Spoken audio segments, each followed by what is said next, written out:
hopefully, this will be the last time that we need to do any sort of resets. And of course, the stream quality should be a bit better. We knew that we had a few technical difficulties, so we've just had little tweaks, and it should all be fixed because we want to provide the best viewing package for you guys to enjoy these finals. And also, we saw quite a few things on a few of the VTs coming up before. Everyone should be excited for this. Wingman Series 9. IX, we are there. We can announce it, so Wingman will be coming back. It's never going to stop. It never, ever will stop. Series 9, definitely. What it said was grab a friend, go over to play.gll.gg, sign up, playing the qualifiers, the tournaments, and then you could be actually up here, famous, and being casted by maybe someone else sitting in this show, maybe us. We don't know, but there's another thing about Season 9. Yeah, there is actually. Well, it's been announced slightly, but there is a Wingman, I think 9 Pro series coming up soon. I'm not sure exactly. I kind of assume it might be between PGC and Season 2, Phase 1 of PEL. But we'll see. Anyways, that's been announced somewhere on Twitter, so it's cool. I'm excited. Unless we're announcing it by mistake. Sorry, I was getting stuck on the rest. But no, it's cool because we haven't really had many PEL teams because usually there was a rule with PEL teams not being able to participate in other tournaments when they're during in PEL. But now they've been given the chance to get into that. That's gonna be hype. That's duos like PEL teams. That's gonna be insane. At the highest level that you can probably get, some of the best players in the world will be able to take part. And then we'll actually have the NA Wingmans where you've got a lot of the MPL players, and then we've got the EU Wingmans. We're gonna have the PL players. And then we can probably just get rid of squads completely and just have duos. Yeah. Screw squads. It's boring anyway. It's boring anyways. It's just 20 minutes of nothing happening, and then. Yeah, well, it is. It's 20 minutes of nothing. A bit of truth there. 20 minutes, nothing happens, and then suddenly everyone's scramming for cover and just driving everywhere. But yeah, that is being announced. You can saw it on your screen. Series 9, and the entry level is pretty much you've got to own PUBG, and you've got to have some sort of internet browser to be able to get onto play.gll.gg. And maybe you got to have a friend. Yeah, friends. I mean, you don't need to be a friend. You can just be someone else, like just someone in an internet cafe or whatever you met. Say, you want to play some tournaments? Yeah, sure. Yeah, why not? Right. We are going to be going back into Sanhok, and this time the plane is definitely flying, and it's not going to be crashing and burning like the last one. It's starting from the south. It is going to the north. It is game number 7, and it's underway. And now with this. Circle, it can still go back to the island. Yeah, it doesn't really matter. I mean, I keep saying that the circle is attached to the plane path, but in Sanhok, the circle can go anywhere on this map because it's so small. So yeah, it can go northwest again. I'm kind of upset we had to restart that one because that was it's always quite a fun sort of circle to have because we don't get many of them, do we? No, but that's what makes them rare, like island circles of Miramar. And they are a lovely circle when you do get them once in the blue moon. I feel like the first ever island circle that we saw on Miramar, was it the first ever? I'm not sure if it was the first ever. Yeah, it was GLL Season 3, or maybe, or somewhere around there. I think it was Season 3. That was hype. That was insane. And I don't think I'll forget that. I'm pretty sure it was a LAN as well. Yeah, that's right. Yeah, it was a LAN, and I remember you could hear the audible moans of everyone. And what I loved is as soon as PL started, first Miramar game of PL Island Circle. I was sitting at home and I was like, I can't believe it. Yeah. It's happening in PL. But we are going to be gifted with just a normal mainland circle, so. Let's just have a normal Sanhok game, shall we? Boys, as we get in. Vega Squadron, they have boot camp to themselves. They're not going to be dying early this time. So it doesn't matter. Perfect God and Proggy. I think we've seen this before yesterday. Perfect God landing in the same compound as someone else and then somehow bullying them out of there. Proggy, I think he is aware that someone is there. Well, no, he's not completely because he gets sprayed up. Didn't look like he had a helmet. No, I don't think so. But Perfect God did do a bit of damage. Now Proggy's going to be waiting, but Tishby, he's at the corner of the wall across the road, so he's going to be holding for his teammate. And Perfect God needs to be very careful because it doesn't look like he has many... he doesn't have armor himself. Yeah, no, Proggy's on a slightly bit low of HP. That's slightly bit low. 24 HP. Tishby is trying to. I'm not sure what he's doing. He's looking around. Seems trying to find some angles. He's looking over. He's got the QBU. It's a solid gun. No extended mag, so we'll have to watch out for the red mag once that pops up. It's a perfect gun. He's got an angle. I'm not sure. He obviously can't push Progi. Zero is Tishby gets the knock actually. Perfect God goes down, and Zero's got a whole work ahead of him. Actually gets the headshot onto Progi. Spots out Tishby as well, crossing over. Tishby, he's got a terrible angle. He does spot out the head of Zerong, so he knows exactly where he is, peeking out. The QBU, though, it is the more dominant gun, but 12 HP for Tishby, and 2 first aids left in his... Zerong, he's going on the roof. He might be able to get this. AK-47 in hand. 2x as well, on top of that. He has oversight, so he's still got the high ground, and he does spot out Tishby. He does trade, but it's still in favor of him. 63 HP, and he finds Tishby. He doesn't do a lot of damage, though. Tishby using the wall, duck, dip, and diving around the cover. And Zerong G, he's just trying to find an angle to be able to play this here, and being on this roof might not actually be the best angle for him now. I think he was on single fire when he first challenged that, so he had to back off and switch. No scope on Tishby. No first aids. Tishby, he has to go Zero. for it. Gets it. Does he get? He can get the res too. Yeah. Wow. Perfect play from Zero there to get the res and the 2-piece. Hold on. Where were they on the map? Because it looked like they were being pushed by another team just coming in. Nope. They're right there in the north. Yeah. They're absolutely fine. It's all good. Mobsy looks like he's doing wonders here. There's a guy right next to him. He's so close. And so, yeah, is that Senya that's close to him? Well, it's Senya's teammate at the moment, Draco Razor, Shazer, sorry. Meanwhile, Kemba, he finds Nowik after falling to Spike. So a little bit of a trade there. No flush yet for those guys. Draco Shazer just standing on top of a pot waiting for the brow guys to run out. But meanwhile, his teammate Senya, he's doing stuff elsewhere. Oh, no, he's not. He's actually in the compound with him. But you've got Kleineman and Zeron coming in, and they are just going to try and pass. They're not going to do much. Or, to be completely honest, Maxazov, he finds Spike up there. So there's a Vega squadron fighting not that far away from this compound. And looks like Kleineman and Zeron, they're just going to stay on the high ground and just have a look at this compound. They do throw the smokes, but they're not going to push just yet. No, Mobsy, he's just holding the angle. It's Draco Razor and teammate just holding off this compound. They're just going to sit there and share it. I'm not sure what much more they can do. I don't think anyone wants to really make the push. Circle is shrinking in. Battlestrong's miles away on the western side there. You see him.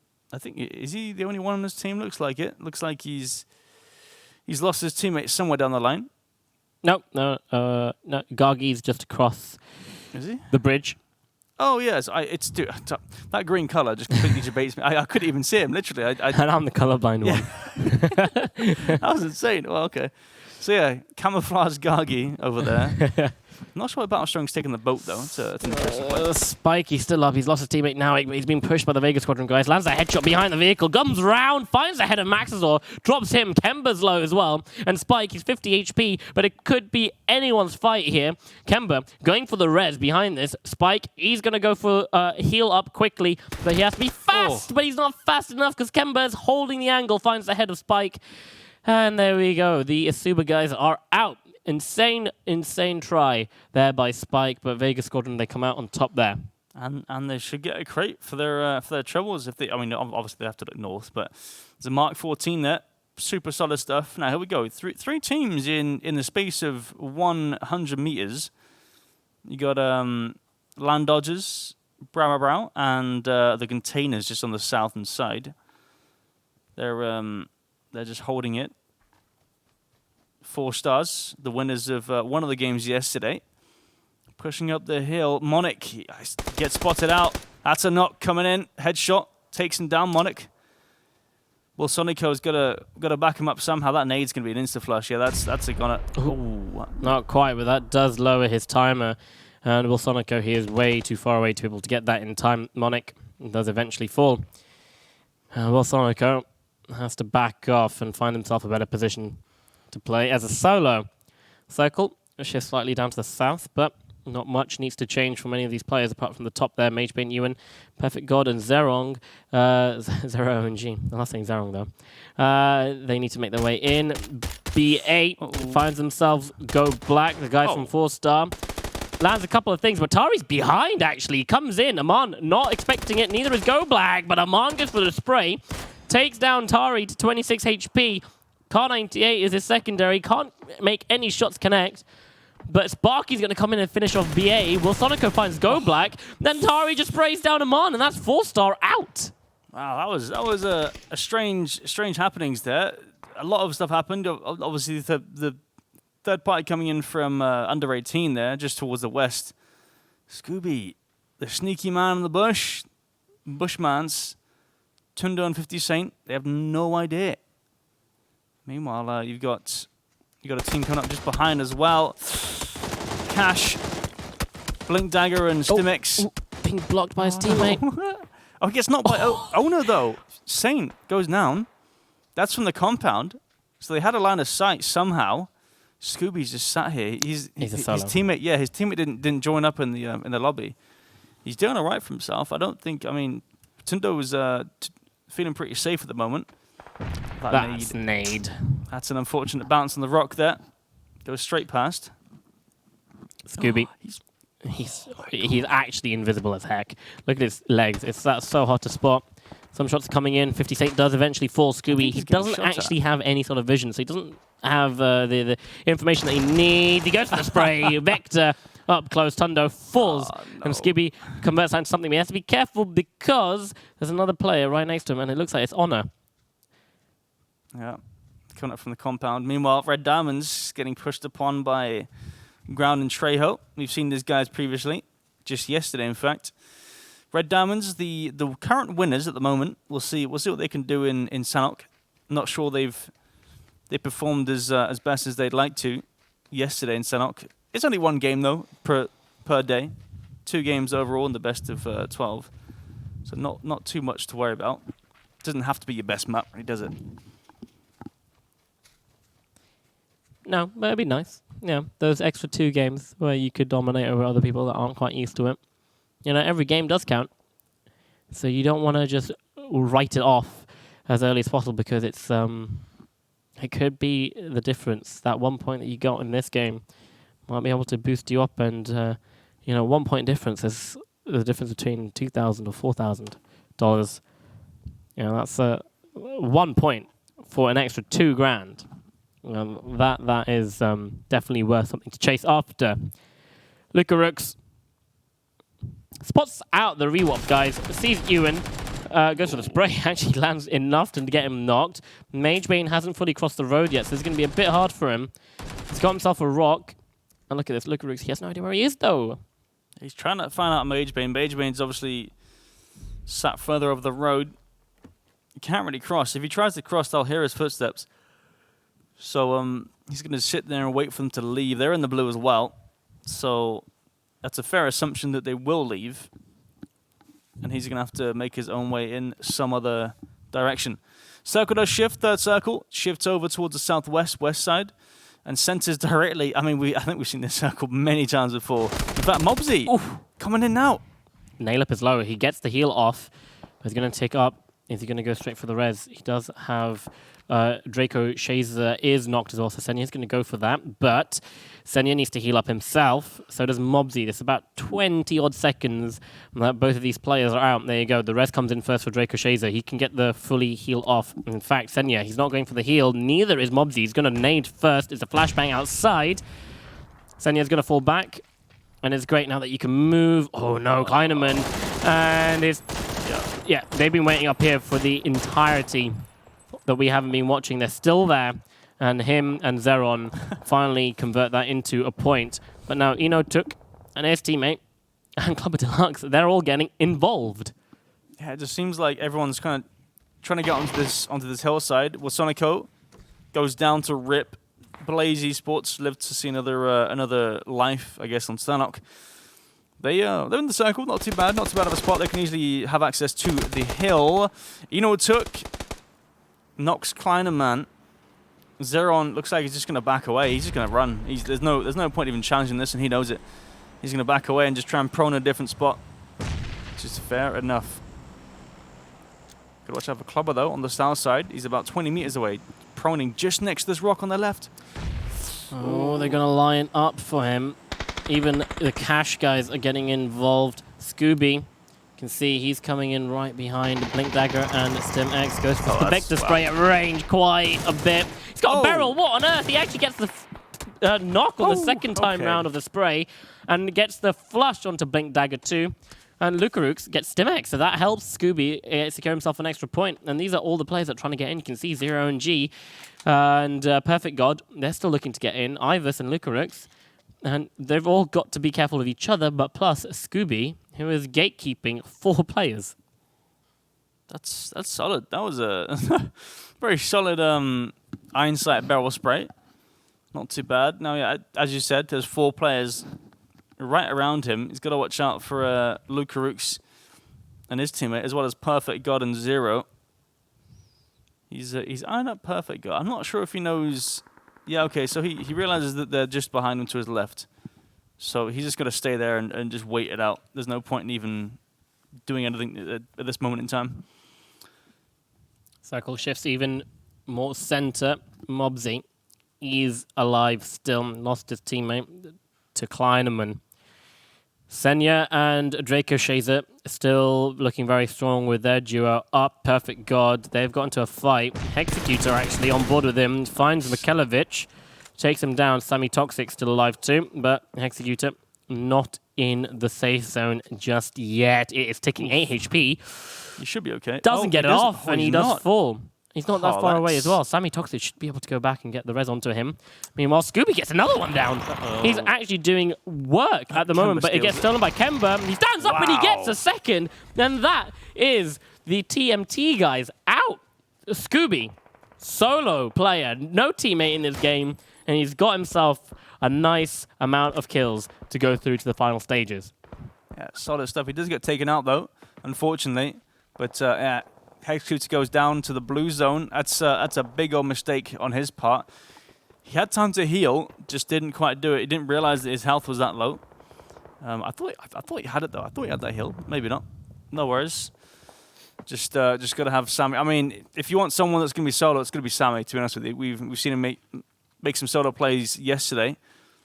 So he's definitely able to do it. That's for sure. Well, I'm looking at Scooby right now because he's doing insane work. Talking about insane work.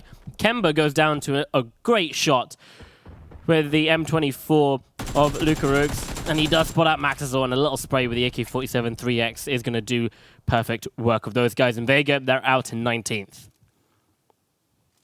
So is Scooby still alive there? I can't see him. He's not still alive, is he?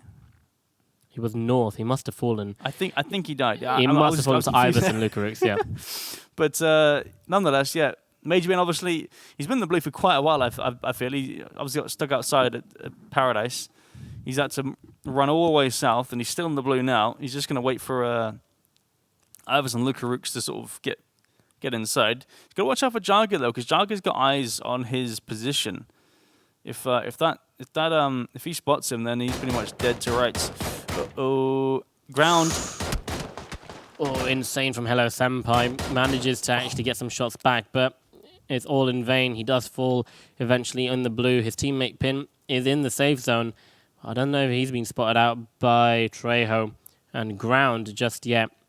But from our number 1 team, you don't want to be a player behind it. Oh my God, Pin. They don't actually know that he's here. He's going to come out around the corner, and he gets the spray down. Finds Trejo, was actually aiming for Ground. Goes for Ground the second time round, tries to get the flush, does enough damage. In fact, gets the flush on the second spray. Trejo's very low, and Pin, he's done enough work here. He's going to fall back. That's the first kill on the board for Red Diamonds. Solid stuff from Pin. Seen it time and time again yesterday. He's doing it again today. So Ground lives to see another day, but his teammate's gone down.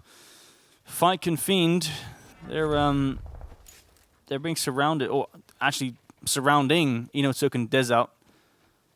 They're looking to see what they can try and do and get into the circle. Judge, here's the Blaze members.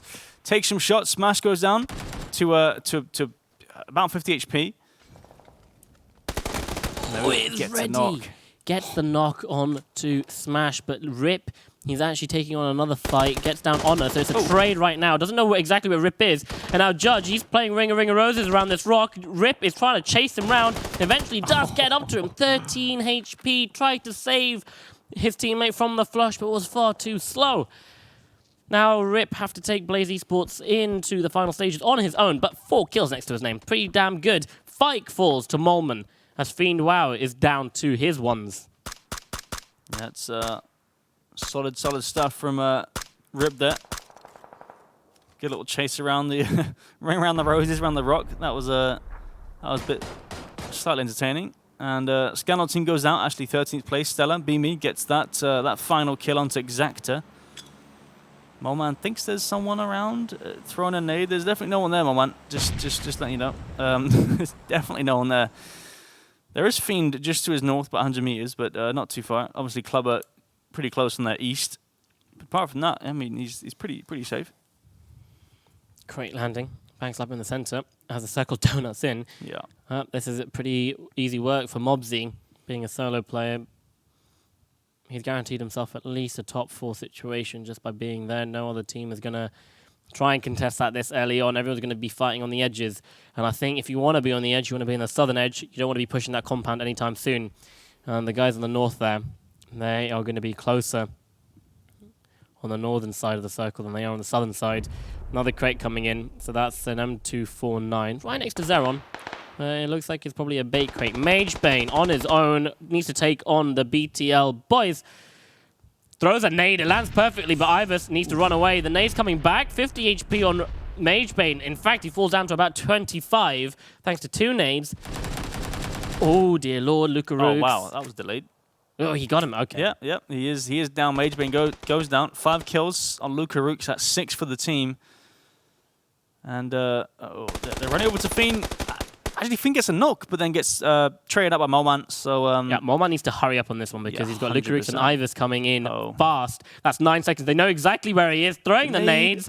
It's so close. Beamy falls even lower. Molman nearly got knocked there. He's on the slither of health. He has to fall back, heal up. He won't be able to get the res unless Beamy gets into better cover.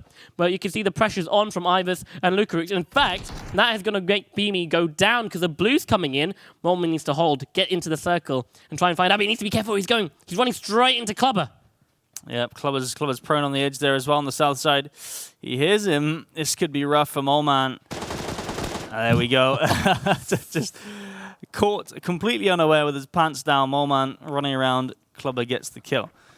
So 7 kills now on back to Lucid. They're running to this compound. They're running to the pretty free side of it. You've got Mobsy just in the building further east, and then you've got Draco and his teammate just north. So I mean, yeah, they've just essentially taken some free real estate straight away. It's yeah. If it's on the market, you want to get on the housing ladder because it's very good for a future investment. And the future investment could be a win here for these guys, but they're on the furthest end of the circle now because the circle shifted away from the compound. Ground has spotted Zeron. Oh, he did. Oof. Ground, the solo player on their team. Zeron goes down, and so does Ground. Pin finds him in the back. Oh, Pin on his own still. So many solo players. Goes in. He actually gets rid of the player that got the Avengers teammate there. Thanks to that. Only 2 kills on the board, but you're down. You're up into the 7 top teams. Circle Donuts in, but it's away from the compound. Draco Shazer and Senya, they're taking on the fight with Ivers. And Co. Tari. Car98 knows where Rip is. Won't be able to do a lot. Clubber finds Pin. That's Red Diamonds out in 7th place with 2 kills to their name. That's insane spray. Tari, hello. Can you see through smoke? Holy moly. What a lovely guess. He goes for another one. Isn't able to make the shots connect. In fact, Clubber's going to stay alive for a bit longer. Ataxia. They're going to be happy with that. Yeah, it's a solid stuff. I mean, the QBZ is just so good with the 3x spray. Unfortunately, Terry didn't have a grip on that. He had a comp, and that was it. So it was a pretty wild spray, to say the least. But he tried. Mobsy. I think Mobsy took down Lukarux when they came in. So it's only Ivers alive. Same with Mobsy, and then obviously the duo. He's been rushed. They're pushing in. Building. Yeah, Senya and Draco HayZ, they've just run into his building. No but way. because of the smoke, Mobsy can stay alive a bit longer. But they are just going to gatekeep him because we're in the final phase of the game where the circle gets indefinitely smaller into a center point. And there are 4 teams remaining. Mobsy, he's on his ones. So he doesn't even have a teammate. Yeah. And Senya finally spots him. They knew he was in there. They've got to get rid of that player. And now they can make their way into the circle safer. But Ivers, he's holding out the edge. He gets the first knock. Hold down the spray. Goes straight for the head. Insane spray transfer. But Draco HayZ is faster to the gun there. So, I mean, Clubber's going to make a move now. He's obviously... No way. He's a solo man. No way. He spots it 100%. No way. He wins it. That's unreal. Clubber, unbelievable. 4 kills only next to that. But he was snaking the entire game. You saw him. He was snaking. He didn't do anything but just lie there. He got so many kills by people just running straight past him. And he manages to run away with a win there. In fact, look, Zizan, his teammate, couldn't connect right at the start of the game. Yeah. He's going to be like, it's all right, dude. Yeah. It's okay. Usually, like, I haven't connected. It's all right. Just go L and go for next. And Club is like, don't worry, we just won. That's 14 points. By the way, it's like Zinsan comes back from making his cup of tea. He's like, you right? How'd you do? I just won the game. Oh, nice. Okay, cool. Yeah, I haven't connected. All right, go loss, go next, and BRB. Right, back. What happened? Came first. Yeah. Okay. No, okay, cool. Solid. What insane gameplay by Clubber there. It's just, just minding your business, letting everyone else run into you, Molman, Honor, and some of the Vegas Squadron guys as well.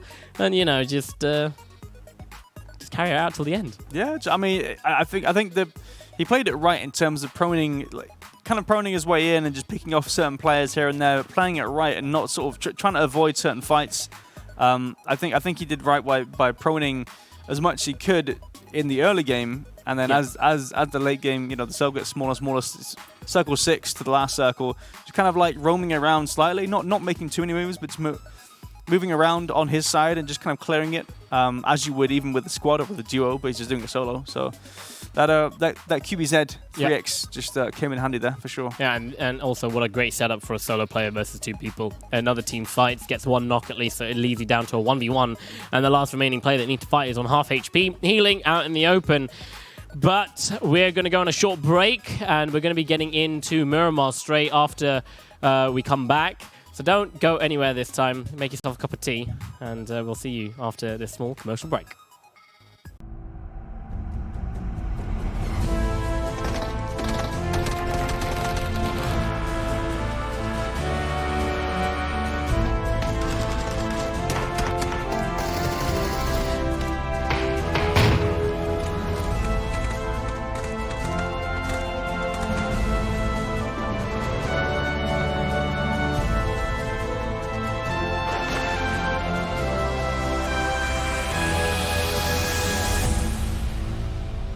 Game number 1 picked up by a snaker in the grass. It was Clubber Deluxe fighting it out on his onesies right from the start, right till the end, and he made every single thing work for them. My name is Talha. I'm joined with HayZ, and we're bringing you all the action tonight for the finals of the EMEA CIS Wingman Series 8 Grand Finals. And we've got a great couple of games coming up. We're jumping on to Miramar next. Oh, yeah, I'm excited for Miramar. Obviously, Miramar's one of those games, one of those maps where a lot of rotations come in. You start to see the brains come out from the players, and you start to see them move around the map and read the circles and all that stuff. It's good. It's good to see. It's good watching material. Yep, the brains metaphorically and literally as they get headshotted because all over the floor. That was the one thing that I could not hack about playing competitive PUBG was that, my God, everyone can just aim for the head straight away. It is insane. Yeah. I gave up after like 3 games in a row. I got shot off a motorbike,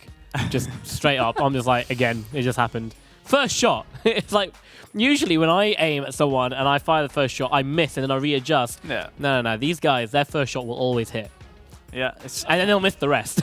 Yeah. Tends to happen when the recoil gets a bit crazy. Yeah, I suppose. But like, yeah, these players are good. I mean, these are only sort of, I'd say, semi-pros. You know, when you get to the pro level, yeah, good luck with that. Yeah. Good luck, that's for sure. It's just a different playing game, but it is a good entry level for that. And you could possibly be playing at this level as well, because there's another season of Wingman. You've seen it on your screen there as the VT Season 9.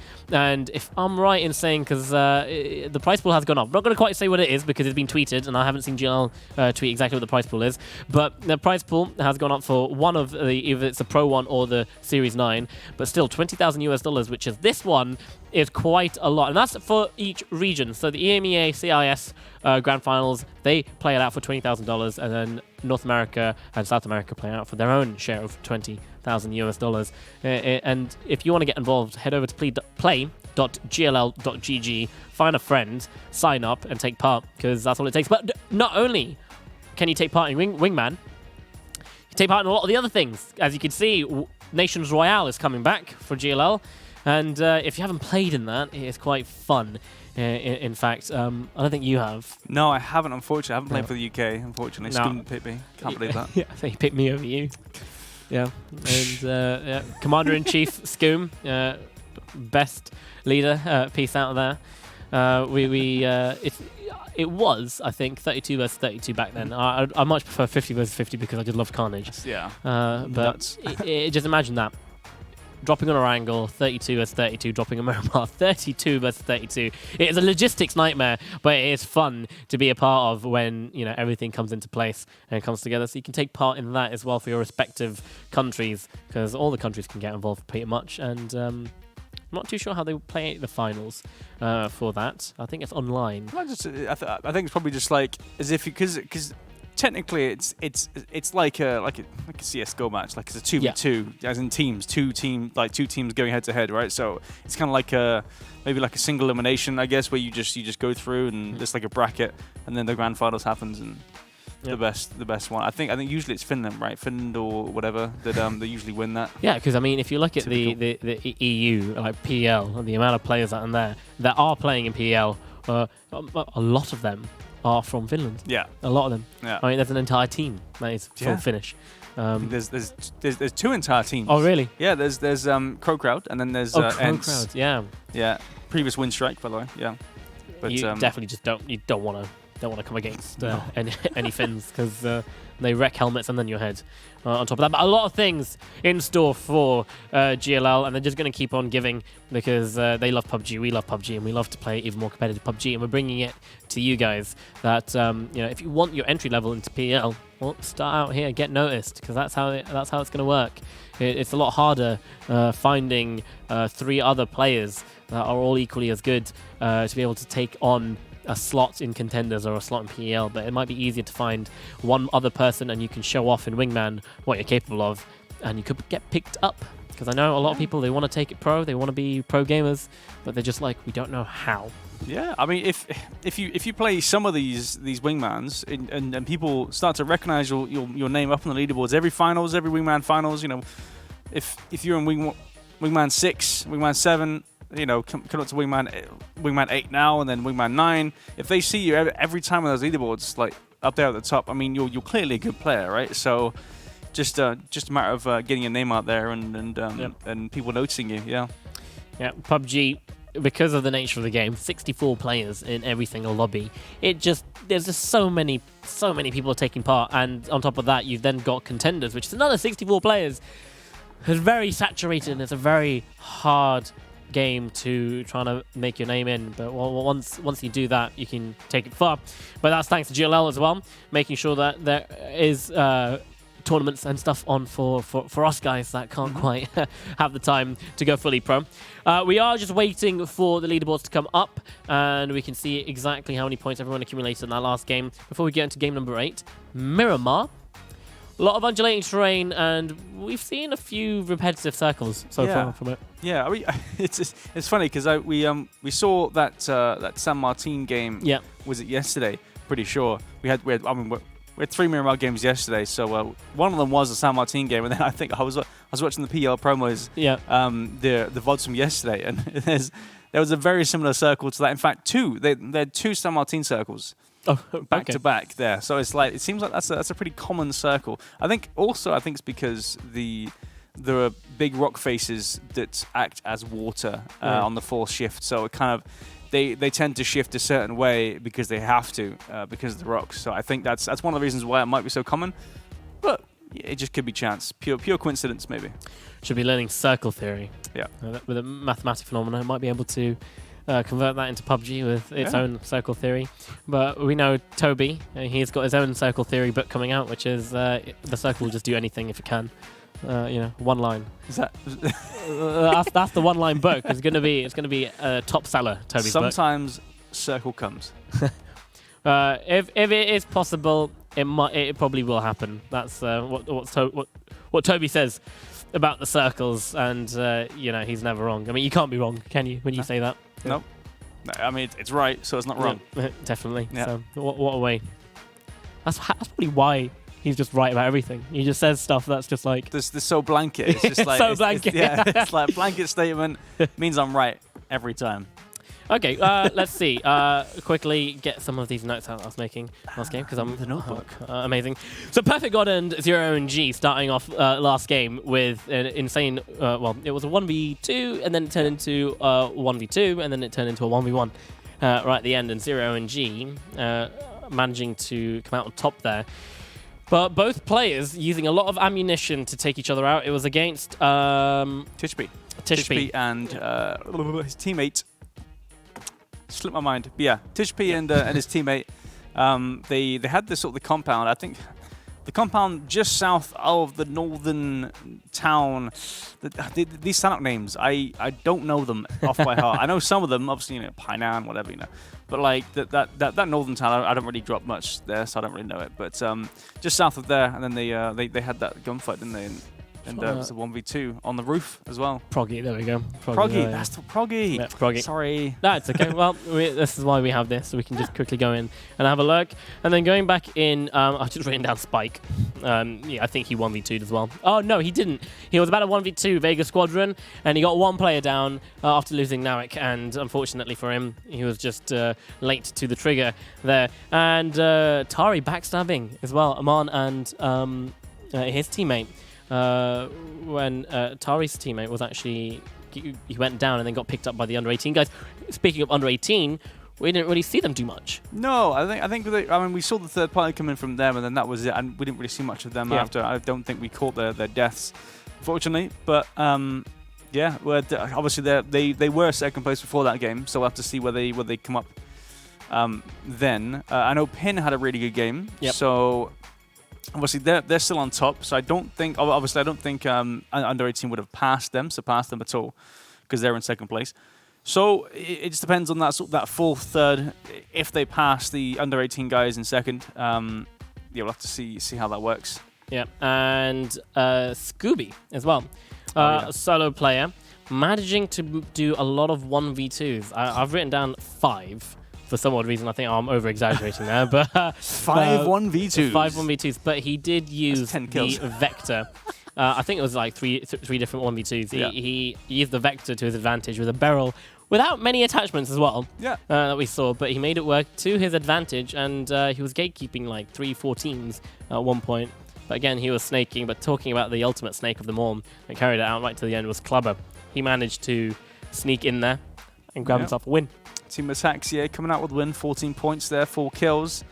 Again, as I was saying before the break there, it's the way he played it. He played it very passively during the start and just sort of proned out, didn't quite get any attention towards him, and then as the circle got further and further, circle 6 and beyond, he just kind of like he actually got up and sort of moved around a bit and actually did something. Whereas I think some of these players that start, they go prone and then they stay prone. Like they don't do anything. They don't think. They just prone.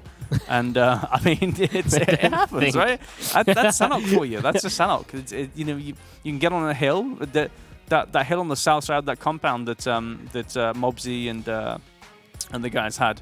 That was in there for ages. and they just sat there. I think we had like 3 teams on that hill just prone.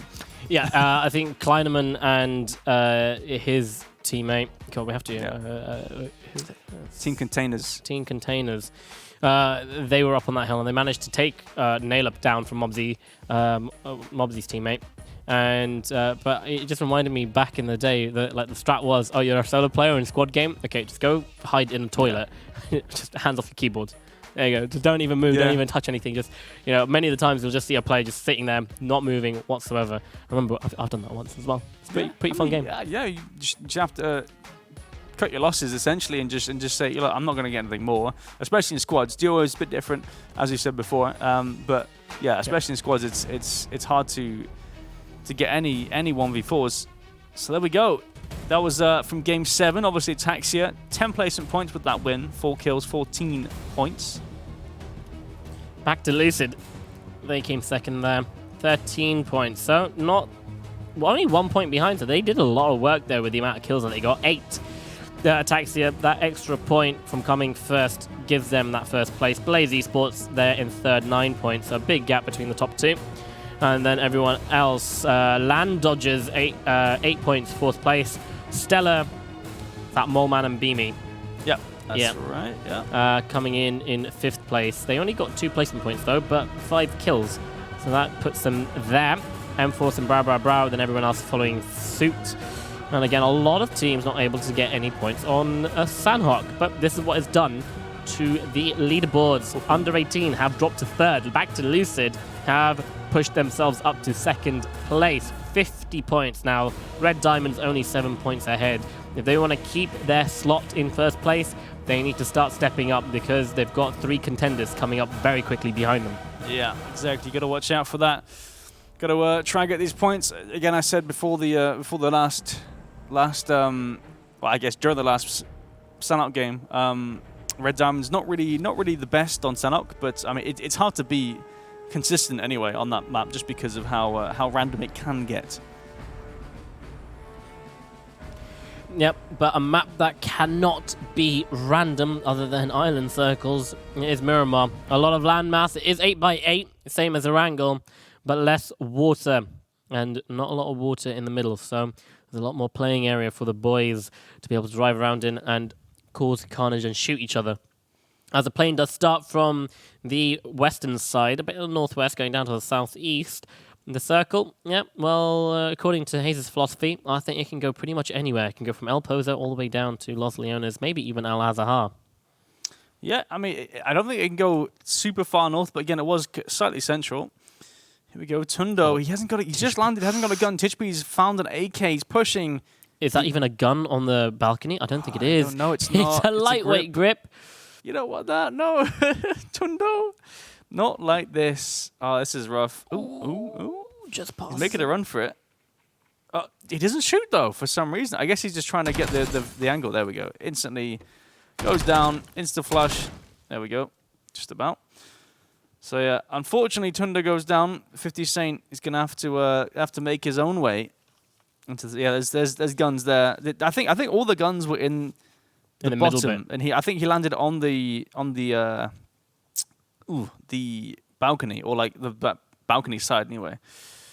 But the circle does pop. It is a western circle right between Montenegro and El Pozo. So Battle Strong Gargi looking pretty strong, I'd say, in their spot. Senya, Draco, Shazor on the western side as well. Draco, Shazor. Shazor? Draco, Shazor. What's that? That part in Dodgeball? Meet Taser. I have no idea. Have you not seen Dodgeball? I have, but I didn't catch that bit. Good joke. Anyways, Honor throwing a couple of his 5.56 ammunition towards Kemba. Kemba returning the favor with 7.62. Yankee 47 with the 4X. Not great sight to have on that gun. I actually don't like the 7.62 variant of the 4X. It's terrible. Yeah, it's what is it? It's a dot in the middle with like a three-quarter circle around it. It's awkward. It's a bit strange. It's not that bad though. Like it's okay. I've seen actually in PL. I've seen Breaksco with a 4X AK spray. He commits to it. I've seen him twice in a row with it. Like he chooses to use that. Really? Oh my and God. I mean, it worked because I think it might have won them a game. I'm not sure, but we'll see. We'll see what. We'll see if Kemba sticks with it. I highly doubt it. Going in, Amon and BA making their way into El Pozo quite early. Zinsan, he's got himself a position north of Pozo on the hillside there, at a compound. So everyone trying to come in. You're going to see teams either committing to El Pozo on this rotation or to Monte Nuevo. Kemba still out there in Picado. Where is your teammate, Kemba? Where is the other player from Vegas Squadron? Can't quite see him just about yet. Perfect God. He was perfect in the last, yesterday in the first game. I haven't seen him step up to that name any longer. Might have to demote him to Demigod at this rate. But he does land a few bullets there on a lovely NT team. Mikhailovic and Xstans on the bike. But they're okay. They're healed up. They can go. Yeah, they got a solid spot in the circle. That compound is very prone to being shifted upon.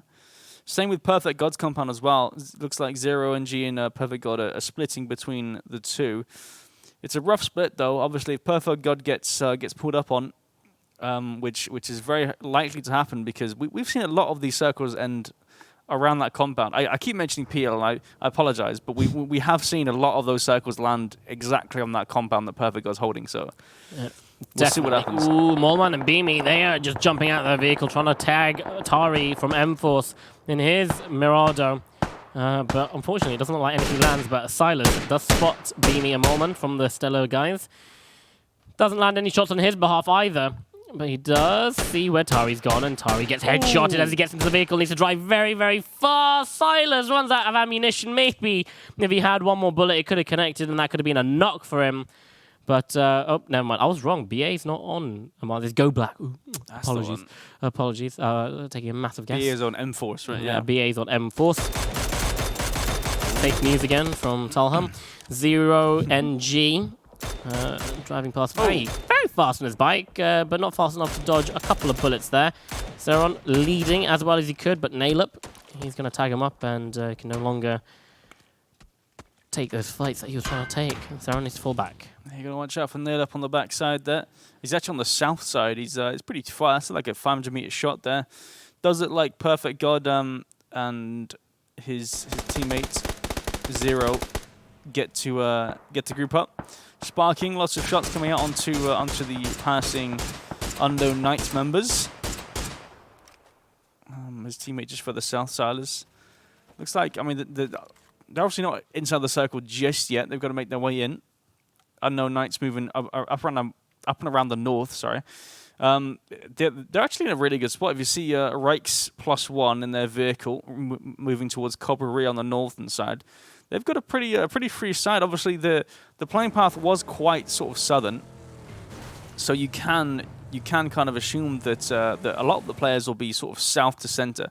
So northern, which should be fairly open. The Red Diamond boys trying to make their rotation in on this road. Very prone to people standing on the side of the road and spraying you down. Honor manages to tag Hello Senpai up in his vehicle. Pin, he's also very low, and he gets tagged. The headshot comes in, and not a great start yet again for Red Diamonds. As a one player down. Pin just trying to waste a bit more ammo and time of Honor from Team Sleep. Judge drives past and is going to join him. Hello Senpai. He can't fully commit to the rotation now and has to stop at the nearest compound. I saw Hello Senpai trying to do a drive-by. That he was, I mean, yeah. It was a pretty ballsy drive-by. To be fair, it was pretty far, but he tried nonetheless. But his teammate gets punished for it, unfortunately. But we did see a team go down there. I think it was Cash that went down. I'm not sure, but 30 teams allowed now. Still waiting for the circle to come in, and still lots of people sort of on the edges. You got the south side players. You've got about four teams coming in on the south. Zeron, he spotted out ground rotating. He's lost the door. And the buggy there. But nothing really happening. He's just scouting out a bit. Kleineman's just to his north. They've actually got a pretty solid spot. You got Hellscream Hellscream and his teammate just a bit further north and pretty close in that compound. off the road. Stella goes, Mole Man just killed himself. Sorry, but that's not how you play PUBG, not going to lie. My previous teammate. Wait, is that where his dead body is? Yeah. How on earth did he fall? That's north of Cabrera. Oh, man. You got to be kidding me. I mean, he did it himself, you know. Yeah. It's all on him. That's all on you, Mole Man. If you're watching this, probably are. Shame. Okay, well, that is Stella out of the game in 30th place. They'll just have to go for an L and start next. The circle does shift further in towards the center of Miramar, and it's got El Poser to its left, Montenova down to the south. We're going to see a little bit of a mountainy finish coming out here. Yeah, Golby and Atip. Aptip. that name is difficult. They're in the center spot. They're pretty good. They're in a really sort of a high ground position with lots of information on both sides of that mountain. So they're sitting pretty. Obviously, Sparking and Silas came in kind of late on the eastern side, so they're looking pretty good as well. Hello, Sunby, just taking some shots at the passing owner and judge. Oh no. That's okay. Yeah, okay. You love seeing it. It's Miramar. You know, your vehicles are just going to do ridiculous things, and you have to make sure that it doesn't do a ridiculous thing out in the open in between of all the teams, because then you are definitely dead. Tari finds himself Fiend Wham, does finish him off as well. Will Sneeko manages to find a run over onto Reichs and flushes him out too, so someone wasn't looking both ways, so he was crossing the road. Unfortunately, Ibis, Lukaruks, they're down there in the south. They're rotating pretty safe as they can as Rip, trying to put in as much ammunition as possible onto that buggy. If he actually lands a shot onto the player, I can say he needs to land a shot onto the wheel of the buggy, and then he could definitely get a kill there. Yeah, we've got to get some shots onto the back wheel to make it spin out. Smash not spinning out on this bike, that's for sure. Actually returns fire. They're out in the open. This could be perfect for Smash. Just wait. Oh, gets the tag and the knock. Radiant, he's got a whole lot of work to do. I think he's actually gonna. Yeah, okay. So I thought he was at the compound, but he's actually right next to him, so he can res pretty quickly. Instant res coming out. We're gonna heal up and just back off again. So I don't think really much is gonna come from this, unfortunately. Up there in the top right, you can see Kleineman manages to get a flush into Spike. So let's see, we're down to just Nowick at the moment. Just White returns a shot onto Smash, takes him down. Wow, Smash finds the head of Just White and gets another knock, and this time he's going to commit to a push here. Trying to close the gap, get a different angle. There is a smoke down, so it might work in his favor if he can use that to his advantage. But yeah, look at this. Straight onto the road, using a little bit of a dip. Joined with a nade coming in, but they might just make it inside. Oh my god, no, Just White, you haven't made it inside fast enough. The zone is coming. Needs to get that heal out. He's wasting a bit of time here. Yeah, that would have been a solid nade if it was just a bit earlier. I like this push though. It's nice. It's obviously he failed the flash last time. Couldn't quite get it on the tractor there. So took it upon himself to push up. Obviously with the cover fire of Rip, his teammate. He's allowed to do it. So yeah, they are on the blue though. Obviously on the southwestern side, they've got a long way to go into the circle. They do have a decently free side. They can get into the edge just on that southwestern side. Looks like Smash is going to go. They're going to cut their losses and leave. Fike. Executor's got to back off now. Floating man. As you do. As you do. I think that was Tari or BA there. Just levitating. Channeling Hulk Jesus on Miramar. And the circle does shift a bit more. We're going to go to the compounds in this triangular area. At the moment, straight Silas and Sparking. They have first pick on where they want to go, and it looks like they might be staying put. They are being gifted a crate from the PUBG gods, but it's bang slap in the middle of the road. If they want to get it, now's the opportunity, because it won't be there later. Yeah, didn't have a very good game last game, so the circle's making up for it. And it's, it shifted twice upon them. Nuthouse goes out in 28th place. That was down to, I'm not sure actually who that was. But they go out nonetheless. Looks like Smash and Rip are having a fight just on the western side, outside the circle with Ibis. Lukarux has already gone down. Meanwhile, land dodges just taking some shots at the GG guys, Battlestrong and Jagi. Both are not in the circle. They've got to make a move. Sending a Draco HayZ, trying to take him to a fight. Trying to take a fight on. Isn't going to work out in anyone's favor there. So Gargi and Battlestrong, they get in their vehicles, as do the land dodgers. And now it's all about the rotation. Sparking being caught out a tiny bit on Goldbee's crosshairs. Silas might be able to help. He's up the tree. Looks like Goldbee knows where he is too. So nothing on top of that. Nailep finds Draco HayZ with... Well, what was that? That was a vehicle. Just ran him over. He got the knock with the Groza first. Oh, okay. Interesting. Nailep has himself a crate weapon and level 3. Senya finds Ivus on the rotation 2. And this circle. There's a lot of people coming in on the western side. Yeah, so many people. I mean, obviously it's shifted twice towards the east. mobz knocks his teammate now. He's going a bit he's getting a bit too excited with his vehicles there, I think. But yeah, as I was saying, the circle shifted east twice now. So obviously Sparking and Silas being in that compound from the start as they came in from the northeast side, they've been kind of gifted in a sense. So I mean, you would expect that teams would try to rotate all the way around the circle, do a long rotation. It's been hard shift twice on the same side, so it only makes sense to do that. Yeah, we see a team that did make a long rotation. It's OVGR, Prodigy and Tishby, but they've rotated straight into the Milta Power 2 guys. Ewan and Mage Bane as Extens finds just white. Zaxa takes on Zero and G, and now it's Perfect God behind a thin, blooming tree, trying to throw the smoke, but it doesn't look like it's going to last any longer. It's the smallest tree I've ever seen. And he's trying to find the flush as well. More shots onto the MBS guys up top on the hill. Circle is coming in, and it shifts east. Are you kidding me? This is insane. 3 eastern shifts. Look at how clear this circle is. Everyone's on the western side. Everybody should realize this. Everyone should be in their mind like saying, we cannot be on this western side. We cannot do it. You've got a long... I mean, I'm not sure if you can even long rotate now. It's too late, to be honest with you. 15 minutes into the game. A lot of teams still alive, but it is going to be a bloodbath as everyone's trying to make their way into this next circle. Scooby finds Zeron, so that is Containers eliminated in 23rd place as Battlestrong does go down. Nailep making wonders with this Groza, but not for long as he gets taken down. 2 is Perfect God and 0 and G. I swear they were being shot by mobz earlier, so they need to make some work here and get out of there because they're running out of time. mobz not left with a vehicle. You can see Gargi coming up there in the map on the top. He's lost his teammate, so a lot of solo has been created from these eastern shifts. Exactly. Perfect God spotting out.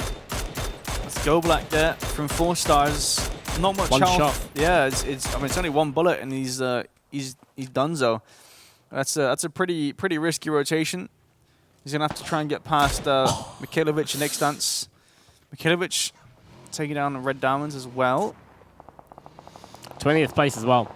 Yeah. I don't think they got a kill there, so it's not going to work in their favor for the leaderboards. Overall, go black. Missing a tire. You're missing a tire, but it's faster than running still. Yeah, 100%. Yeah, looks like he might be able to get into the shack just here. That's his safe haven for now. Just watch out for Hellscream and Scooby. He actually does get in. Okay, so no one even takes a shot at him. I'm quite surprised about that. But nonetheless, he is in. He's okay for now. Just got to watch out for the windows because obviously vision from where Judge and Owner are could actually work out against him. And look at this. Everyone that doesn't have vehicles, they have to just go up this mountain. Mountain hiking is the name of the game at the moment as mobz coming around the corner. Zero NG is not aware of this. mobz can double up the points here. There we go. Gets the knock, goes for the flush, gets it nice and easy. And now Perfect God.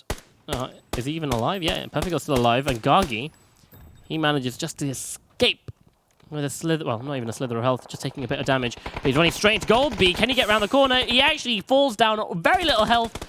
But Goldbee repeats, doesn't lose health himself, and manages to get the frag onto Gargi. Solid stuff. Gargi not being been able to really make much of that. Obviously, again, coming in on the western side, as I said, it's gonna be super tough rotation. Not much you can do. Mikhailovic spraying through the smoke. Judge, it's gotta watch out there. I mean, they're gonna piece out. Owner's actually staying behind. Not sure if Mikhailovic realizes. Oh, catch him off guard. Woo! Doesn't quite get the two-piece though.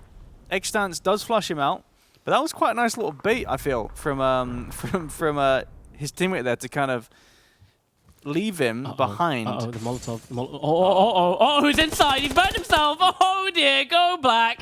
You cannot do that at all. That is a rip in your face as Judge manages to flush him out. Oh dear. Oh dear, oh dear, oh dear. It's not what you want, is it, Mikhailovic? That is a ball. It's shifted east again. Oh my god. Are you? This is four east shifts in a row. That's unbelievable. And it's only phase 5. I don't know what to say. This is insane. I haven't really seen this before. Like, usually expect like two shifts to the east. You'd expect it to go like south, north, or west, right? Somewhere else. But no, definitely not. This circle does not agree to that. That's insane. And everyone else has already made the hard journey over this hilltop to get themselves into the circle. They've got another hilltop to cross as well, and the camera's right above it, as you can see. So it's going to be very, very difficult for everyone that doesn't have vehicles at this stage. If you do, well done. You managed to get your vehicle all the way this far, but it might not make it any further. See grenades being exchanged over there by Hexecutor and the M-Force boys. Cesarius just holding the shack at the top of the hill. If he peeks over, he might be able to get a couple of kills here. Smashes there. Hellscream does go down to Silas. So under 18 still looking strong. They've got their whole squad up too, and bam, there you go. Atiet finds Scooby. Yeah, that's the TNP boys down. The Nuclear Penguins picked apart. Yeah, I mean, I'm not sure if we see this, but on the map stream you've got Fike. Fike has been on that northeastern side for quite some time, and obviously, as we know, shifted very hard towards the east. He's just been sat there in that dip for literally the whole game. He's just been sat there in the circle, just keep shifting. Magebane and Inotuk, they have spotted out each other. Magebane trying to line up a shot. He has a bit more cover there with the palm trees, but Inotuk, you can see how open he is. He needs to try and take on this fight. Does go for a running jump, but he does get just completely annihilated by Magebane. Sparking manages to find Atiep, so they've got into a fight with the Nabista team. Sparking, his teammate, does fall to a grenade thanks to Gold B. Sorry, Silas is his teammate. Oh, in fact, he gets flushed out with a grenade as well. So now Silas, the under 18, they're down to just one AUG in hand, pushing, slow walking. Needs to find Nabista. So we've got two Nabista teams. All four of the squad guys are here. We've got Nabista and then we've got the Nabista duo. So it's great when both of your wingmans can actually represent in this. And look at this, high ground. Batman, oh no, it's on single fire! Oh dear Lord. You got to do that. You got to switch to not burst fire. You got to switch to fire mode every time you pick up a weapon, even if it is from a crate. Yeah. Silas is going to be kicking himself for that one. That sucks. I imagine somewhere down the line he switched to single to tap fire someone, and yeah, there's no one in the circle. I mean, apart from maybe you and a Magebane that are just close enough, but literally there is nobody in the circle now. These circles have been so rough for a lot of the teams. Yeah, as I was saying, I'm pretty sure he probably just switched to single sometime down the line, and then he just forgets to switch back, and that ends in his demise, unfortunately. So Silas going down. Golby stays alive. There's a lot of solos, especially on the western side. You got Senya, Progi, Golby, then you got Hexecutor as well as Smash, Cesarius too, directly west. So, and then obviously Fike on the north side. So there is only two teams with 2 men alive. You got M-Force and you've got the Rewop Atlama guys. Looks like M-Force BA making a move. Yeah, so it's Fike. Everyone is sending. You can see the amount of cover that Fike has on that hill. He doesn't have any at all. Apart from that, Ewing, he's going to be ready for BA. Is he? No, he's not going to be ready. In fact, he just gets the head right at the last second when he needs to. He sees Fike driving around, but he's going to go for the flush. Spots out another player on a bike across the road. That's Tari. Where is Fike thinking of going? He needs to stay on this side of the road. Or he could go to the rock that Tari is, but he's found himself a rock. But he's got Ewan, who is pushing up just above him. Starts to get sprayed at, needs to take cover, does indeed. But now Tari, on the other side of the rock, has an angle on him. In fact, he has that angle on Ewan, and he's going to take him down. It might be Avenge. It is. He avenges his teammate. Ewan goes down. Tari, he's got to heal up, though. And MageBane looks like he's going to try and go for the res. He's got a slight little lip there, although he's actually going to get the flush. Maybe. Can MageBane get enough cover fire down? He's not quite hitting the shots that he needs to. Oh, that's a nade and a half go. coming in by Fike. Just lands straight into the smoke. That's the problem with smokes. It kind of gives away your exact position when you're there, and he's going to throw one up the hill. It's going to bounce. It's not going to quite make it. But that would have been insane if he could double up his kills with the nades. But that gets rid of the threat he has behind him, and he doesn't need to worry about the threat that is above him. Looking back at the circle, you've got Proggy coming in on the south side. Senya also joining him with the other solos as well. Golby and Hexecutor up there at the top. And oh, God! Golby! Golby obviously took Salas's org, and he's doing work with it. He's using it much better than what Salas was doing. That's for sure. Golby, 5 kills, 6 kills for the team. And the circle does shift south. So Ewan and MageBane still inside the circle. I think, yeah, I mean, they've had a fair few amount of circles their way, so it only makes sense that they get another one, right? Yeah, Goldby, he's going to go straight to this rock. Should be aware that there could possibly be a player at this rock. Is playing like it is. He just jumps up on the rock, doesn't look all the way over. Senya, oh, no. He's actually going to run away from him. Senya hip firing, not going to aim in. Yeah, a bit over an overestimation there, my buddy. But he does give away his position. Now Golby's going to run straight down. Maybe try and go for a flank all the way around. No, in fact, he's going to stay by his shed. And he's got a dead body there if he needs to get some more smokes and nades and whatnot. That's a good smoke. He's going to put off Senya's scent. Yeah, it might even waste out some utility from Senya as well. If he's got any nades, might just bait out the utility, possibly. Still spots the re-up guys up on the hill there. They have complete domination over the circle, it seems, with all the lines of sight they have. Golby still trying to get some kind of angle or see if he can make him move on to Senya yet again. But 4 kills on the re-up guys. So they've done their fair share of work. They've cleared up their side on the east. Or the southeast, should I say? And they've kind of got this side to themselves now. Apart from Prodigy on the south. Yeah, of course. And there's a good nade coming in by Smash. It's not going to go far enough. It does get Golby down to half HP. But Golby has no idea where that nade's come from. He thinks it's from Senya because he's trying to bait it. He's trying to bait the nades from the smoke. Smash throws one more for good luck into the smoke to make sure that is not someone else's. But he secures this shack for himself. Fike still in the circle. Can just chill for a bit longer. MageBane and Ewan. They do have Overwatch on whatever they want, but Proggy, he's down there, and he's just waiting. Yeah, it seems like, I mean, Fike's in a solid spot. He's got the whole side on the north to himself. He should be the one to get second place here, I feel like. This is obviously Ewan and MageBane's game to win. Fike, he's just prone. He's going to sit there and wait. There's nothing more he can do. This could be a second place for him. And yeah, I mean, he's in the circle again. Oh. We'll see what Rewop do, actually. They could back around and take the ridge that Fike has.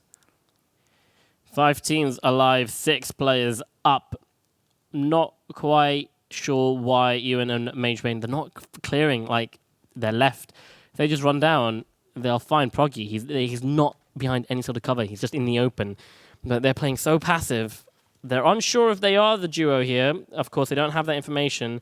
But still, you want to just check your immediate threats and your immediate possibilities so people can sneak up on as the duo. Senya also just across the other ridge from Proggy. And now Smash, he's going to be making way into the circle, going down south. But as soon as he does, Fike, he's going to be lining up his crosshairs there. And Ewan, well, Senya throws a smoke, gives away his position. That's being sprayed at, and there is no way he's getting out alive from this situation, so he just denies points, goes into the blue. It's a better play than none, but Proggy, he finally stands up, waiting to make his move. Should be able to spot out the head of Ewan there. Doesn't quite do so, but it's cleared up his path into the zone. he can take the southern part. Yeah, Fike, I think he hears Smash. He must have heard him just previously. He knows there's someone approaching. I'm not sure if Smash knows either. Oh, he just spots him. Oh, there's no way. Smash actually knows where he is. That's insane. The awareness there. Maybe somehow Fike let him know. I'm not quite sure, but Smash wins the fight, and now he's got MageBane and Ewan to contend with. Okay, right. So he knows that he's this third place right now. He's seen 2 of them. He's counted the amount of players that are alive.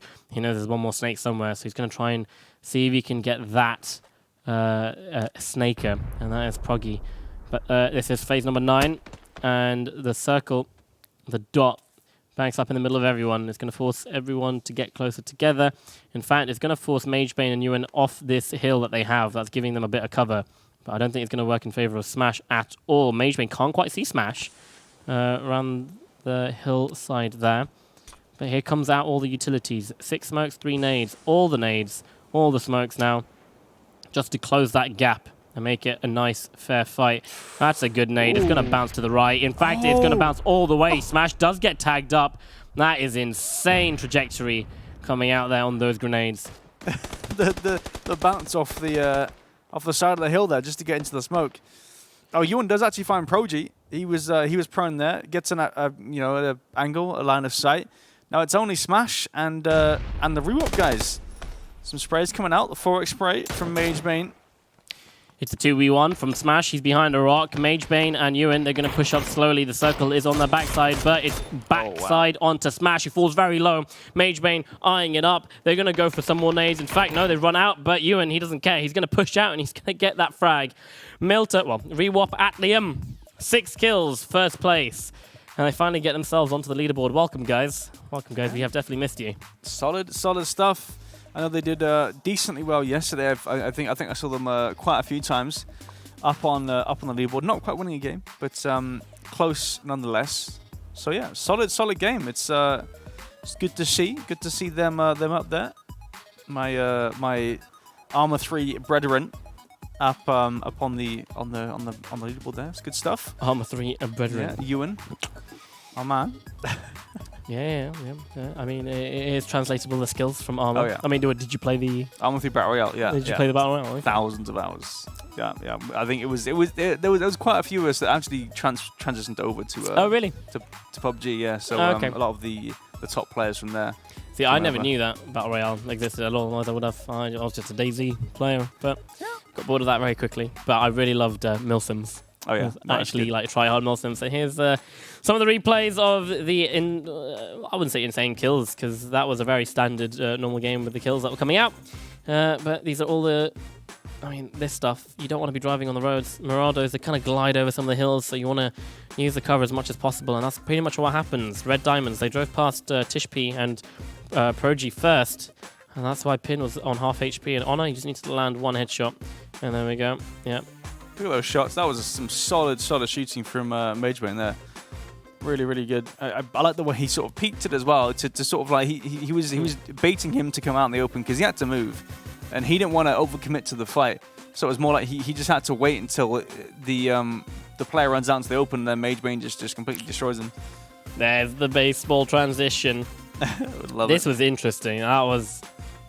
Yeah, I'm curious to see if actually Smash spotted him. He might have spotted him in that position when Fike moved into it, but Smash must have known that someone else was at the shack, so he had to go deal with that threat immediately, and then he came back down very cautiously. But that's what you got to do. That's how you got to play the game. You got to pretend like everyone is around every single corner that you can't see. Yeah, exactly. You got to make sure that that you expect it.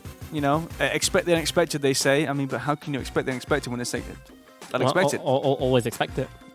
But then if okay, I'm not even going to get into this. It triggers me too much. But yeah. I don't know. Well, there's something that you guys cannot expect. Well, you can expect, actually. That's how it works. Because now you've confused my brain. I'm sorry. We're going to be going on a short break so we can figure out this grammatical ideology that HayZ has come up with. So, yeah, don't go anywhere. We're going to be heading back to Miramar for the final game. And then we've got Erangel, 3 games back to back.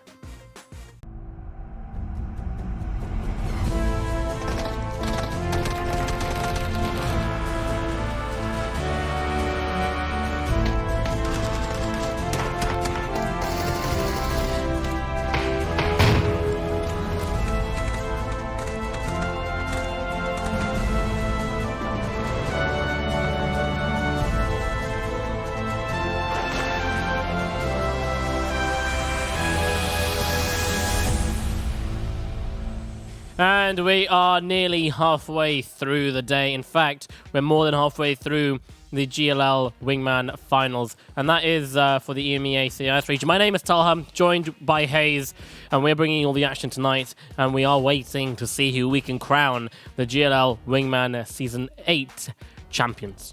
From EMEA and CIS, by the way. Of course. Yeah, obviously, there's two sections to it. Obviously, we have the Americas. They are combined now with the NA and the LATAM region. So yeah, they are combined. So now we have obviously the EMEA and CIS region and Turkey in here as well. So yeah, we'll have to wait and see. Yeah, of course. I mean, if we had zero server lag between the two different regions, we would definitely we'd just put everyone into one game. Good. That'd be amazing. I think we did that previously, like way back in the day. I think we had like a mix where we did, switch the server. Yeah. So they had like an EU server, one game, and the next game they'd have an NA server, and that was just quite fun. Although I mean, there was a lot of complaints. So I think this is better. I can imagine. Way. Yeah, the competitive integrity just goes out the window when you keep switching server. But let's have a look at the scores from the last game. See exactly how the teams are coping as we are after the first two games of the day. Let's see exactly what is going on. Rewap Atlium, 16 points. They've got a 16-point win, 10 points for their win, 6 kills. Along with that, but Blaze Esports, hello, 8 kills, 14 points. Nabista, they're on coming third with 6 kills, so 10 points for them. But the overall scores is what really matters. Red Diamonds still up there. No team managing to break that top place slot right now. Everyone's getting ever so closer. Under 18s, they get themselves back into second place with 52 points. Back to Lucid, drop back down to third with 50 points. But that gap is getting ever so smaller, HayZ. Yeah, there is a 8-point gap between fourth and fifth. It's yeah, we'll have to see how that pans out. 4 stars, they've got a bit of work ahead of them. Blaze Esports, they've got to try and make their way up again, because obviously we saw them in the previous qualifiers. They did really well, and then coming in here, I mean, I was going to say they're not doing that well, but actually, to be fair, they're doing pretty solid in 4th place. That's not too bad. But here we go. The playing path, game number 9 on your screens now. 12 games overall in this Wingman finals, and the playing path was fairly. I mean, I'd say it's kind of fairly central anyway. I don't think there's much sort of discrepancy there really. But you see, Battlestrong has gone for the Oasis drop. I'm a fan. Solid stuff.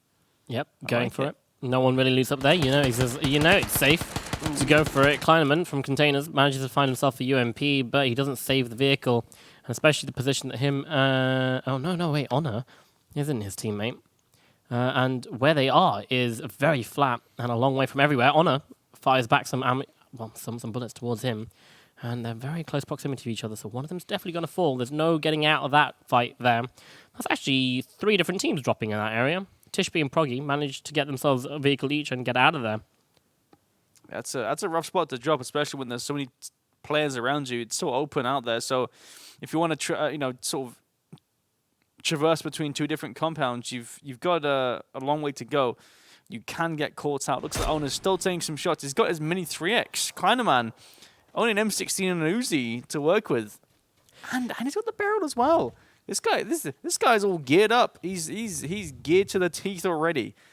Unfortunately for Kleinerman, though. Yeah, he doesn't have any first aid, so his healing is going to take some time here with all these bandages. He's got 2 left, but as who's Honor, he gets closer. The Uzi gets more and more viable, so he has to be careful. But the barrel's still a lot of damage when you're close enough. It's just controlling that recoil, and that's the challenge that gun has. No, I would not be surprised, honestly. Yeah, oh, here we go. Judge now coming in from the side, so they are just completely sandwiching Kleinerman. He's not going to be alive for any much longer. They're going to do this together. At least if it goes in, well, the best option here is Kleinerman gets at least 1 knock. But he's not going to do that either. Honor goes in and gets rid of him. Easy as pie that was. No worries there.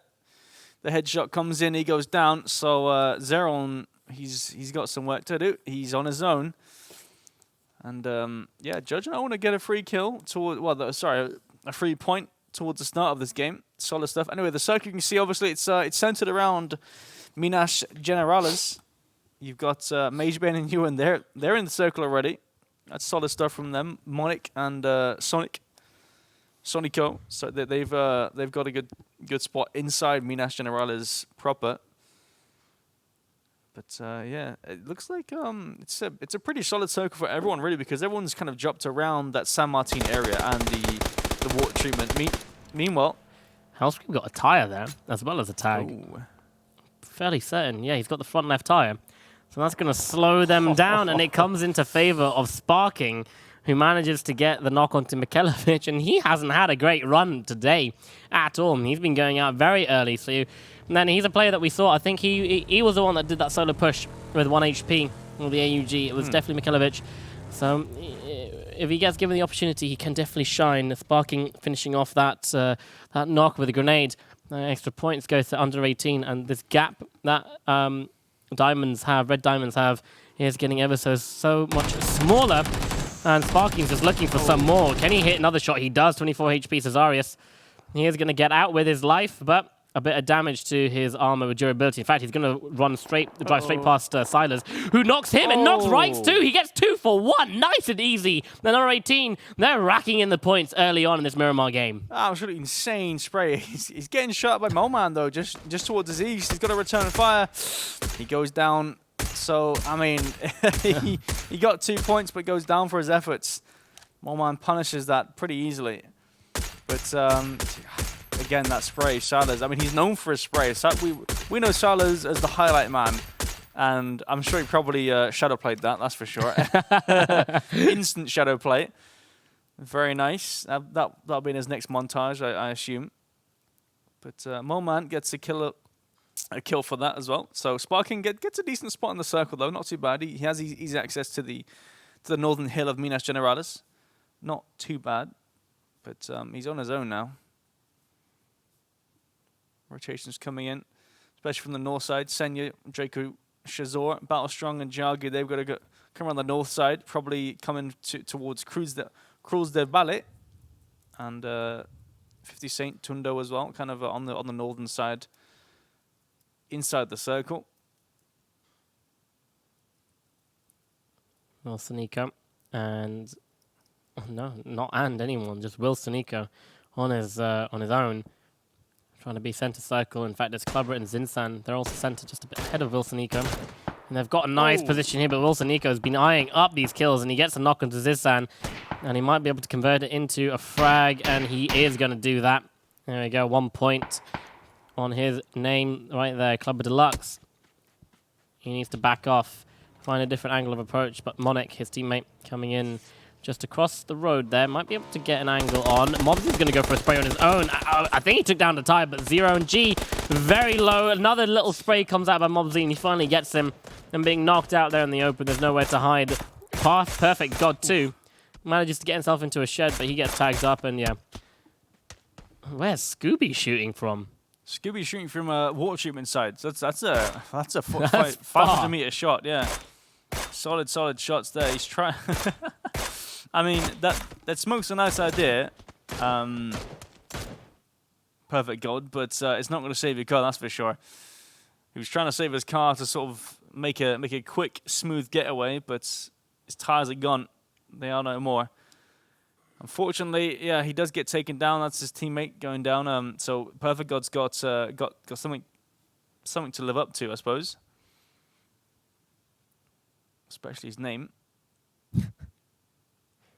I don't understand. How can you have such an insane first game and then drop off so hard with every single game? It just hasn't gone your way at all. It happens. Happens. Inconsistency. Pressure gets to you sometimes, right? PUBG doesn't take kindly to inconsistency. Fiend wow. Trying to land some bullets on the Super Boys. We've seen them having a tough time today as well. Spike and Nawek coming in. They managed to get themselves a compound. Nawek getting tagged up quite a bit. Can't actually get across because the vehicle's blocking him. but gets inside the building. Gonna have to waste the first aid there. Could have done that without taking any damage. But hey ho, sometimes other players are just better. They're just good. They just land their shots. Ground on his own. I think we saw Trejo fall, didn't we? So Trejo is not alive at all. And Ground's got himself inside El-Azhar. Zeron comes in, takes down Stimex. Blink Dagger comes in trying to take down Zeron. 15 HP, goes up the stairs, needs to hold. Can't hold because Blink Dagger, he's just going to rush up. And you might as well use the entire clip because the person's already dead. Be careful, don't heal in front of the windows. You've got people that can see in. Golby is one of them. You got to watch out for that. Blink Dagger, though, 2 kills his name. He obviously came in, took down both of them. The circle does shift. It's fairly central, just centered just east of Minas Generalis, between Minas and Junkyard. So Wilsonico and Monic looking pretty good. Tari and BA, super solid as well. Sammy and Hex are on the northern side. This is a rough rotation for Ground. He's trying to get up that steep hill from El-Azhar. Decides to go back. He's like, yeah, this isn't worth it. Not worth it at all.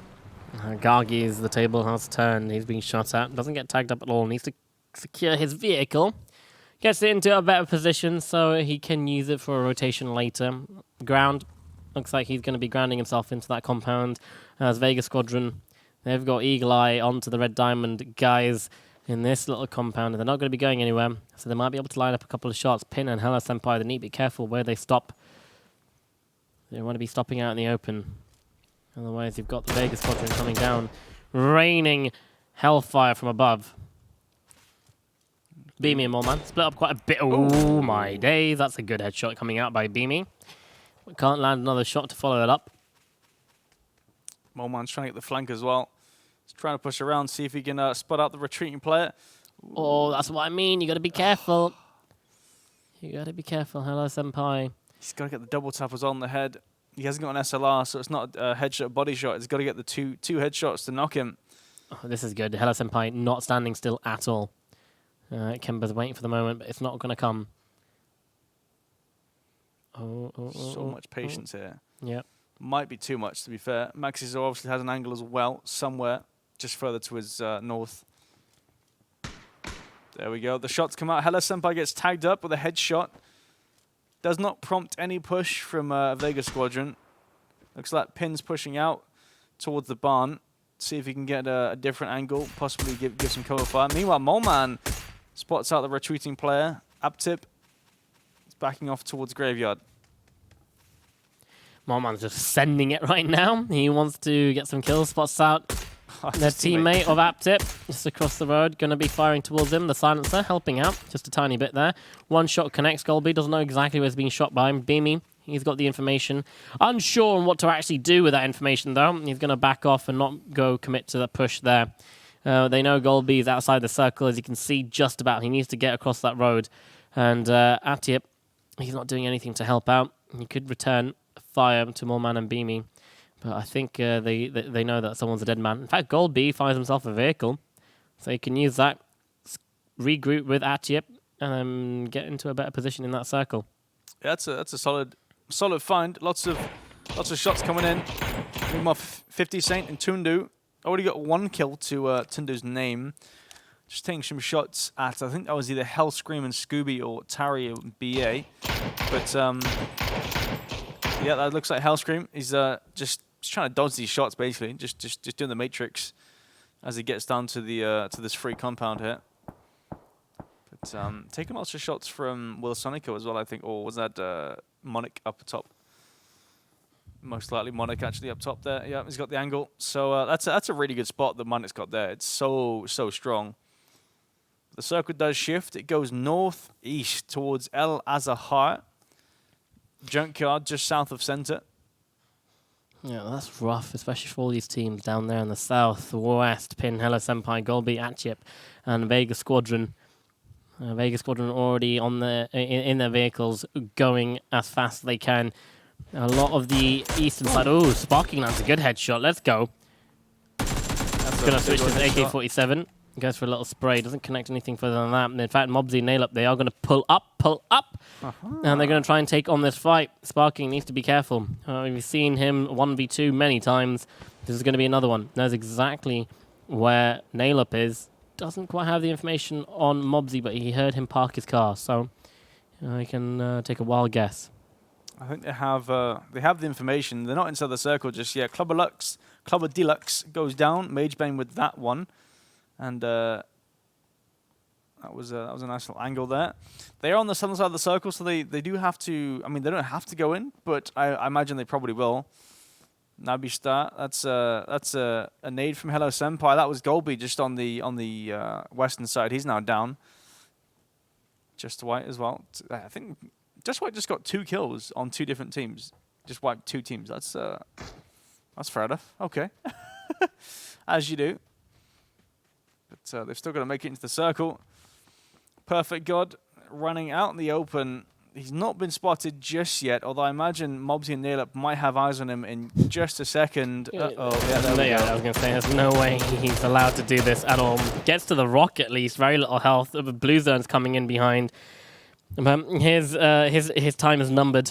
He's going to be going out very quickly, very shortly. Does go for the repeat. Doesn't get hit up there, but now he's in the blue first. 50 Saint actually shooting towards Nailup. Takes him down to about 50 HP. Nailup, he isn't going to fall back. He's in fact going to push forward. He's getting greedy for this kill, and it might not turn out to be in his favor.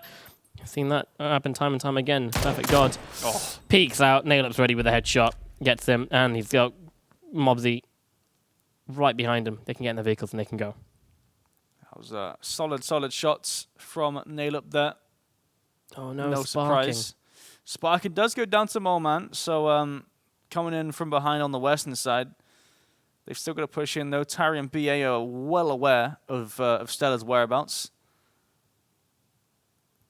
Nailup and Mobsy still in the blue. They've got to move in with their vehicle. But yeah, smash and rip. Well, Blaze Esports have completely just crashed Junkyard. They've sent it into there. They've got a solid spot in the circle now. Definitely can work with that. Coming in right on the edge, Molman and Beamy. BA though, it's got mini 14, but only a red dot on it. But they M-Force, they do know there is a team coming behind them. In fact, Molman and Beamy, they're not going to commit to that. They're going to go back into these blue zone and try and rotate in from a different angle. M4 still waiting. You can see which way they're looking, and they are looking for these two. Yeah, they know they're there for sure. It's just a matter of time. I think they're just trying to bide their time. Stella, meanwhile, you know, they're just trying to waste their time and hope that M-Force move into the circle, and it gives them a bit more of a chance to push in. Ground. Catches the player. Jagi, that was a very nice connection there. Ground, the only player on his team. I don't think that his teammate connected, it seems. Trejo. He's playing with. Trejo's not in the game. Might be in a similar situation. Might have lagged out right at the start of the game. Don't know, but Ground, he's doing work on his own. Mid-Rain and Just White, they find Magebane and Ewing are winners of the last game. And they say, you've got enough points, no more for you. Molman and Beamy, they're coming in fast onto Tari as BA has already gone and pushed in close to the circle. Tari needs to be careful. You might have heard them here, but Molman, he's playing as if there is a player in this compound, and so is Beamy. So they're going to see if they can find Tari and get rid of him. That is the immediate threat, but BA, he's got himself Overwatch with that Mini 14. Rip! From Blaze, found himself in AWM, and he's getting work done with it. Finds Proggy, Ivers finds Nowick. Mobsy does fall to Mobsy, unfortunately. Right there, Nailup trying to get a fight onto Sammy. He does, it connects right at the end. But now he's not got a lot of time to play around with because he's got 2 other players pushing up right next to him. He has to be fast on that heel. Yeah, Molman did just take down, that was Tari there in the compound, so BA's going to back off. Beamy as well, just to his south, looking to push in. BA is making a run for it. He's probably going to go for one of these center shacks here, I imagine. I've seen Just White and Radiant pick up a lot of kills this game. We haven't quite seen any. Looks like they might be able to pick up another kill onto BA. He's out in the open.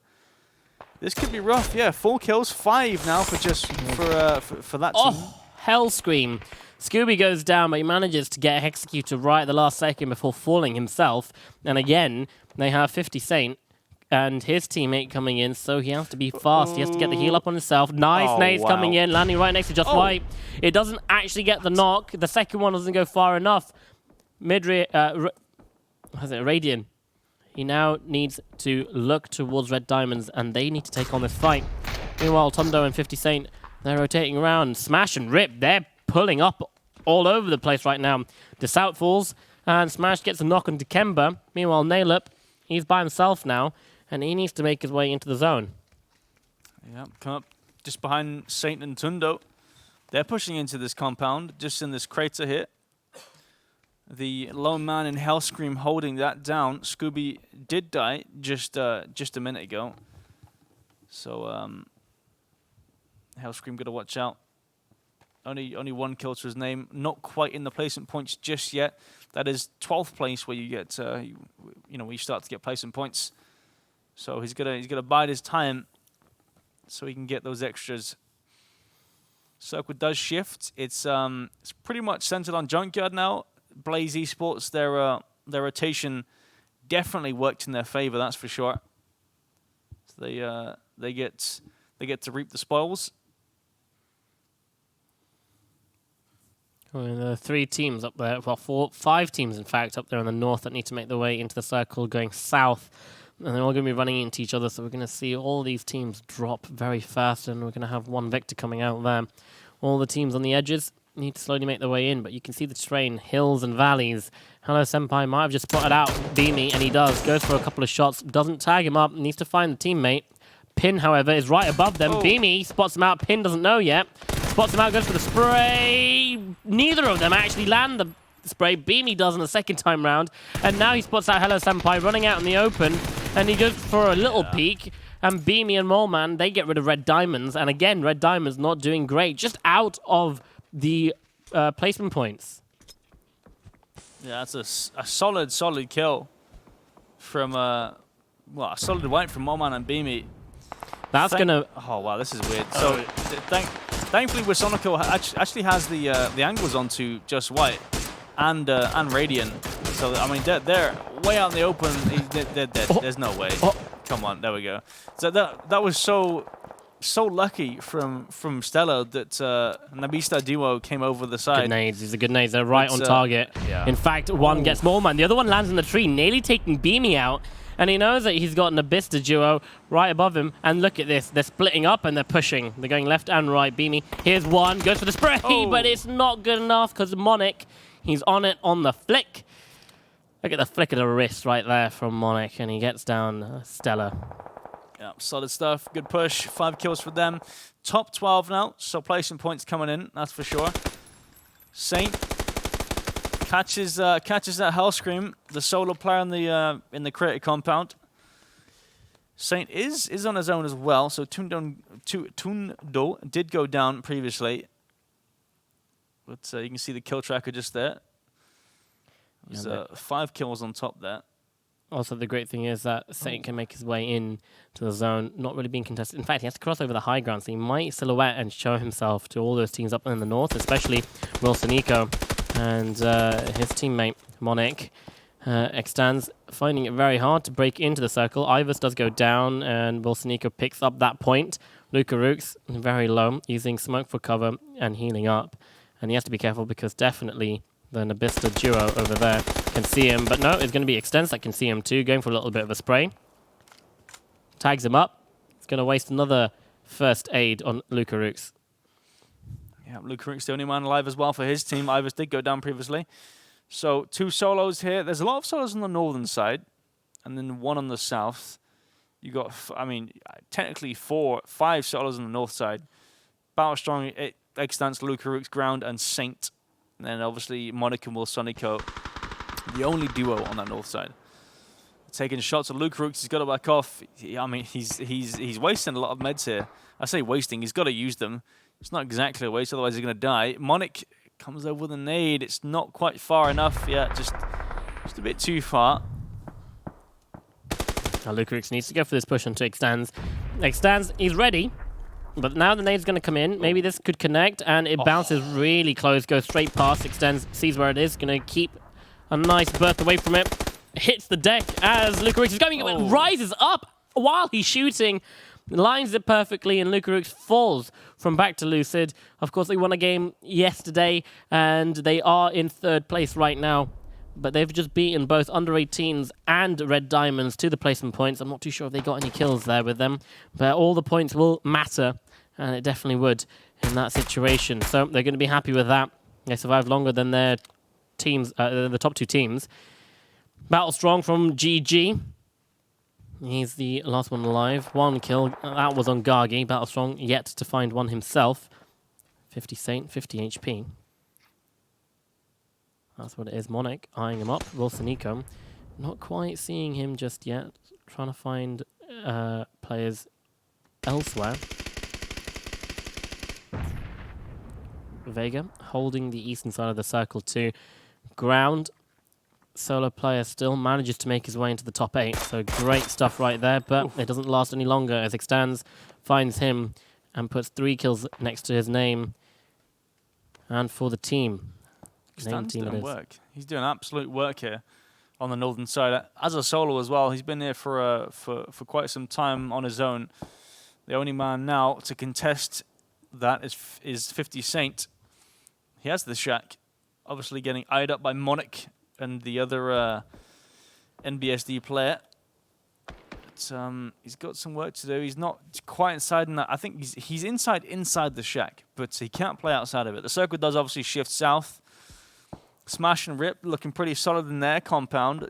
The only person to contest that would be Titchby on the south. So they've got to clear him out before they can take all that ground for themselves. They have that ridge, but they can't use it just yet. Yeah, and Junkyard, very hard to spot out players. Just a lot of clutter there. So Tishby, he's got himself an advantage, but he also has a nice solid building to hide up into. And as the circle is shifted down towards him, he can just chill and wait. He's got himself a top 2 situation going on there, just unless he plays it very wrong. Wilsonico plays that pretty wrong as Battlestrong comes in and takes him out. Now Monarch is on his own, and Monarch gets sprayed down. Ooh. He's very, very low. He hits the deck. I wonder who's spraying him. The Maxazor comes, shoots at Battlestrong as he hits the deck behind the rock. Battlestrong, he's not going to last any longer, but it's going to be Extans that finds 50 Saint and Vega Squadron. Kemba falls somehow, and Kemba needs to be rezzed. Blaze, they're actually pushing up. They're going to go for the flush onto Vega Squadron. Yeah, that was actually the knock from Blaze themselves. This nade is massive. Knocks Kemba back again, and the next stance comes in behind and takes down Maxazor. Squadron, Vega Squadron out in 5th. That was a big push, just a complete sandwich between the solo of Extance and Blaze. They know where the solo player in Extance is now. It's only a matter of time. He's got to get into the circle. He's got to come over the ridge here. Yeah, that's what he needs to do. Monarch is still alive, but don't forget the spoiler in the back there. Tishby, he's still in the junkyard. He can just chill, and that's what he's doing. Blaze, I think they might have worked this out. That they are the last 2 duo here. And they're playing very aggressive, and this is what you love to see. The aggression coming out from a duo just clearing up. And that gives the opportunity for some insane 1v2s. And Extans, he is trying to take his team up higher. 4 teams remain. 1 more team wipe. And he could be looking at a 3rd place finish here.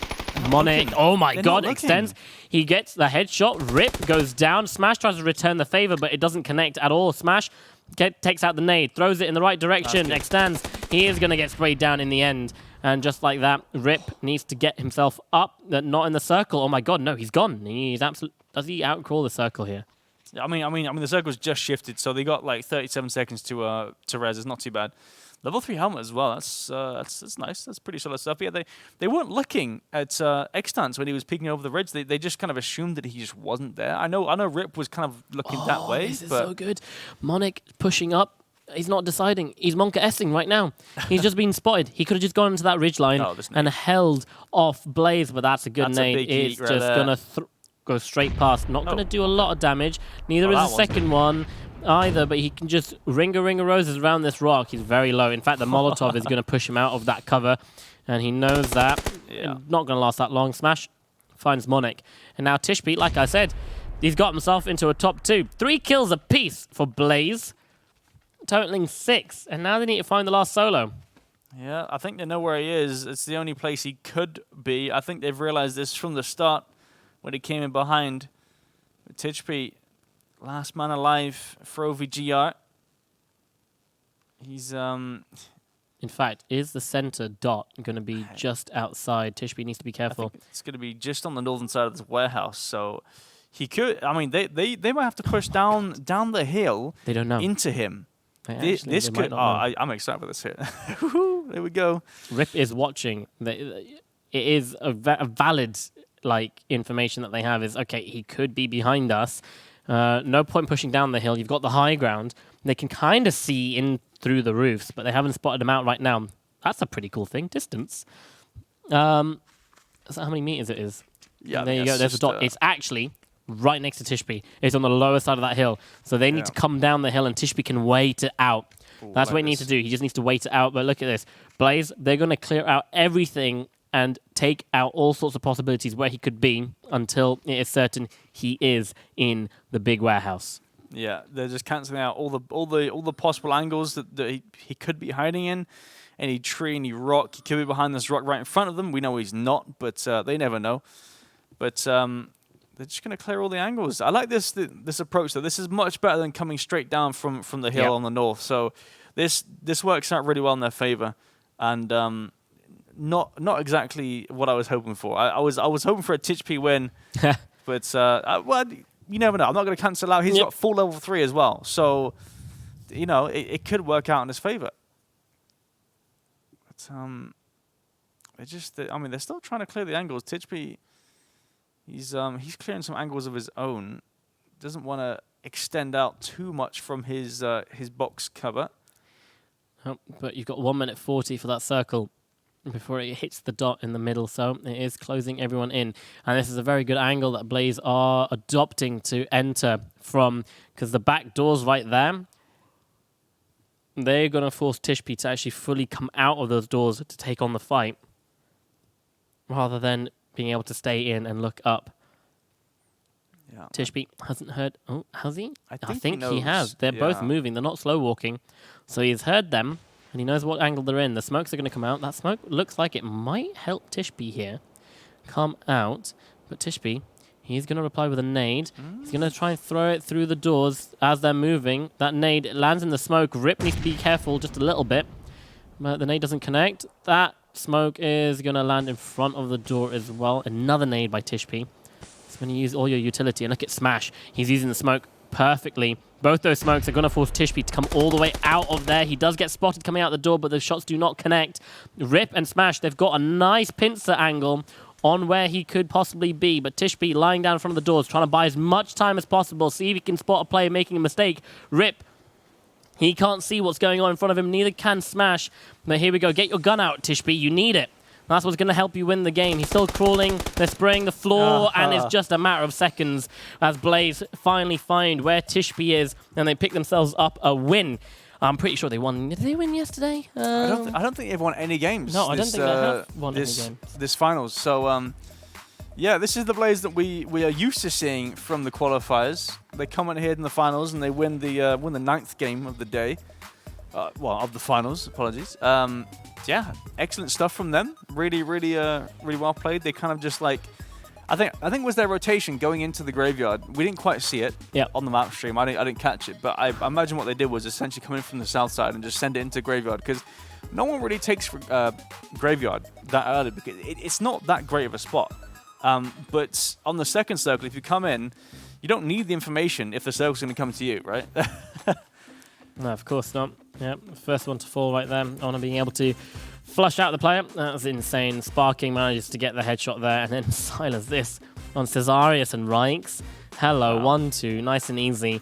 And I just wanted to say that they did get these 3 kills, right? Mm-hmm. They got these 3 kills. I'm not too sure if Sparking went on to go get another set of kills, but one thing's for sure, Red Diamonds, they definitely did not get a kill when they went out. So that's going to help close that gap a bit more from under 18s to Red Diamonds. But also in 3rd place, back to Lucid, they managed to make their way into the top 10, into the top 8 in fact. So they've got some points, so they're going to close that gap ever so close to that 1st place too. A better game coming out by Molman and Beamy as well. Not quite a win or what they hoped for, but they're getting there eventually. Hellscream. That was a strange fight to say the least. There's Pin getting fragged out, just about there, and then obviously Hello Senpai trying to make the push over. It's not going to work out in the open, and he goes down.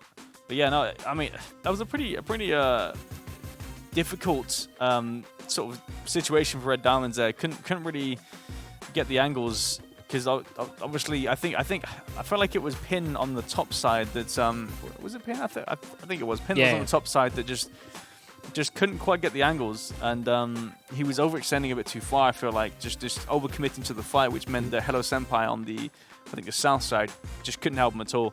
So he was essentially 1v2ing it.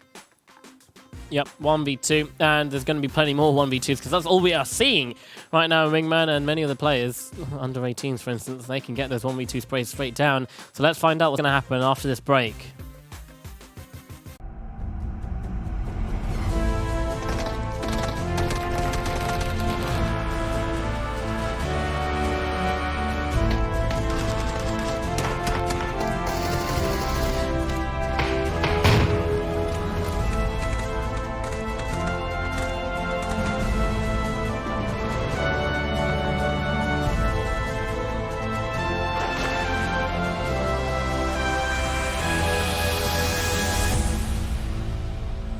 Blaze are kicking themselves into gear coming into the third game, but it is going to be the fourth game of the day that we are going to be going towards as we're very close to crowning the Season 9.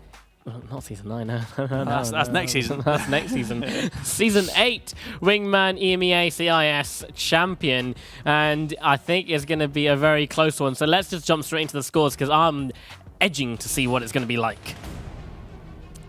So, points after that last game. Game number 9, VIII Esports. They get themselves 17 points. I'm not too sure how far down the overall leaderboard they were, but that definitely will help. Might put them up into a nice cushy place for some money.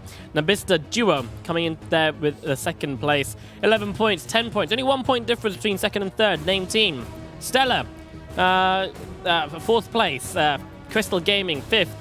OVGR in sixth. And then everyone else, Vegas Squadron, not quite making it into the top 6, and everyone else out there in the bottom, a lot of teams again not being able to get 1 kill at least. Ooh. This is the overall leaderboards, and Blaze have pushed themselves into the number 1 spot. So I was completely wrong, I've not been paying attention. Red Diamonds, they fall to second place, under 18 still under Red Diamonds, and back to Lucid, now they're in fourth place. But VIII Esports, they have made strides and they are looking for that $8,000 win at the moment. Red Diamonds, you got to kick yourself into gear because Blaze are there already. Yeah, Blaze obviously before that game had a 4th place, well, a solid 4th place. So they obviously jump up into that first with that win. So I think I was saying just before that last game that they need to have a big game to sort of get back to where they were from the qualifiers and stuff when they were just smashing everyone. But yeah, now they do, and I think I might have jinxed them actually. I'm not sure.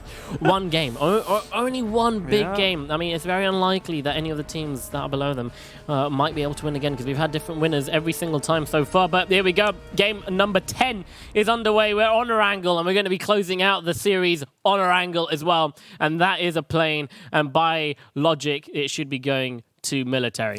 You think so? I mean, I want to say it might do. We'll wait and see. We've got about 25 seconds until it does pop. But it's definitely not going to be Severny Circle. That's for sure. I can guarantee you that right now. But yeah, we'll have to see where it goes.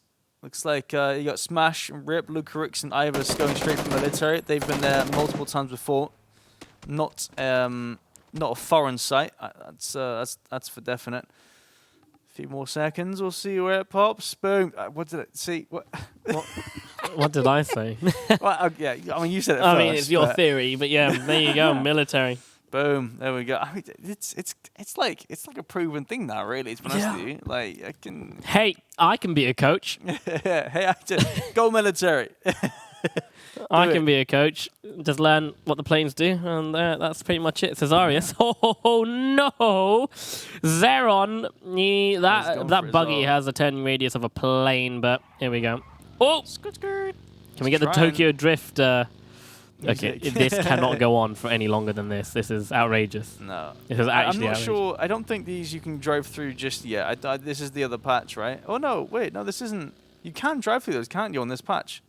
I'm pretty... Because this is live servers, right? So I think, obviously, we're playing on the classic Erangel. Maybe it's only on the new Erangel. I think it might be. Might only be on new. But still, I mean, it would have been interesting to see him just plow straight through that and just completely destroy Cesaris. Do you remember when shacks used to be wooden, but you couldn't break through them? Yeah. Yeah. That was the weirdest thing.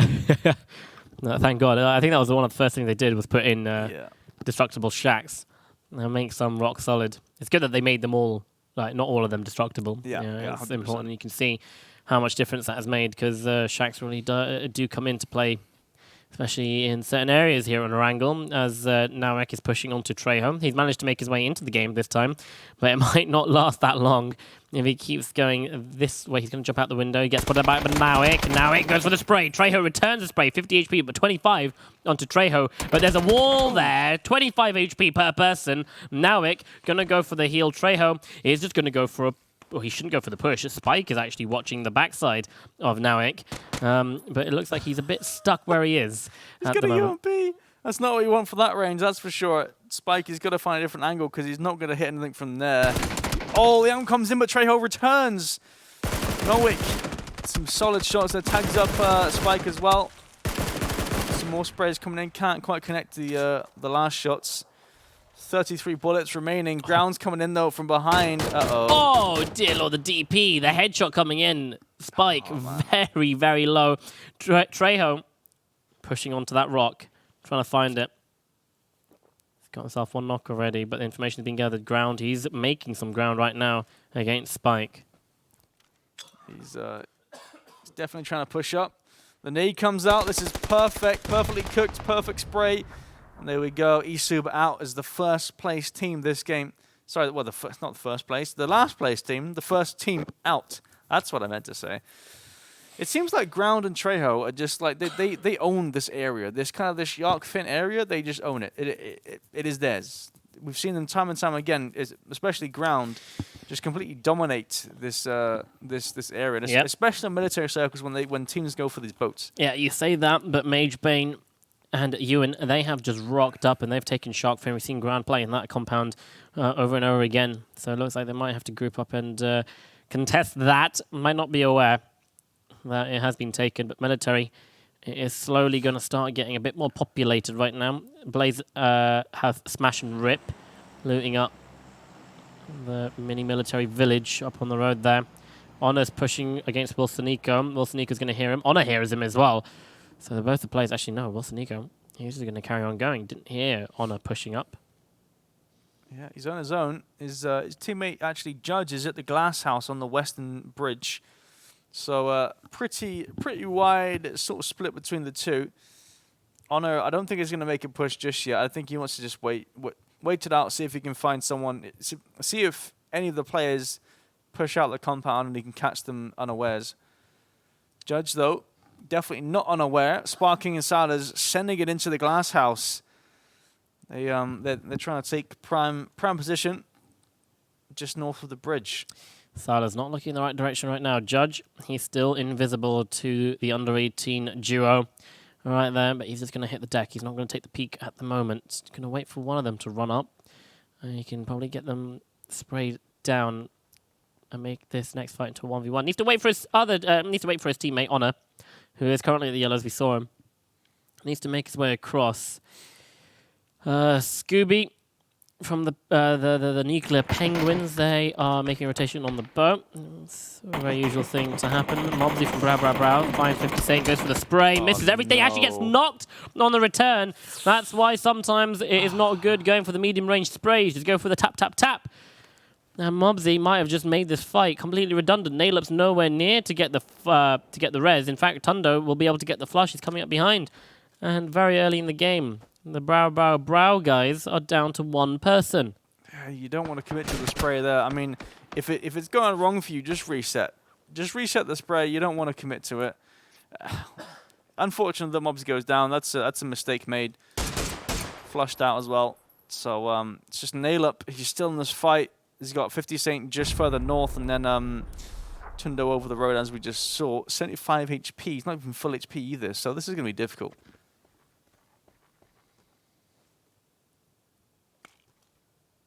Naylor waiting for the push. It's not coming in just yet. 50 Saint still pretty far away. But the blue is encroaching everyone here, so he's going to let them know, hey, you're running out of time. You need to start making your way towards the circle. 50 Saint trying to close the gap a little bit. No one's been spotted out just yet. Naylor, if he takes the fight onto the right-hand side of this hill, he'll have cover from Tundo. Walks away from the nade, spots out Tundo, goes for a shot. Judge is inside. The Harry Potter, the second floor, goes for the spray a bit early, but he lands a headshot and sparking falls. Now it's down to Silas, who's in the window, spots him out. Is unable to make any shots land and connect, but Honor, look at him. He's made his way across the other side of the road. So he could help, but oh my god, Judge finds the head, and under 18 are out of the game very early on. Because under 18 is so high up on the leaderboard, that could punish them so heavily. That's unfortunate.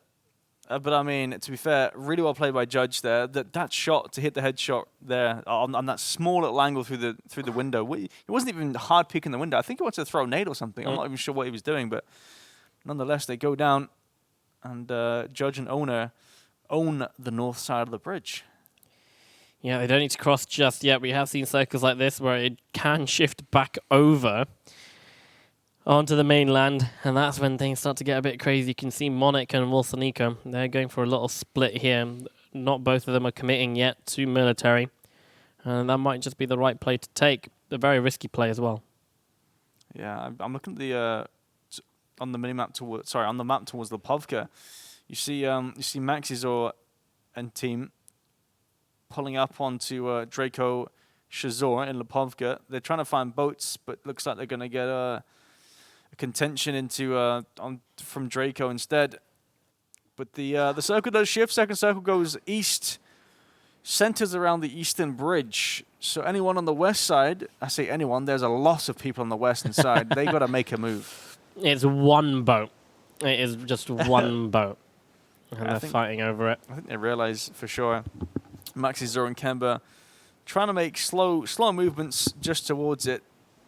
They're very aware that there might be someone around. Land dodgers hiding in their little house here. Senya's got an angle on the boat ready to pounce as soon as they hop in. This is perfect, but I don't think Maxizor and Kemba are going to fall for the bait. No, they're definitely not. Well, you don't know.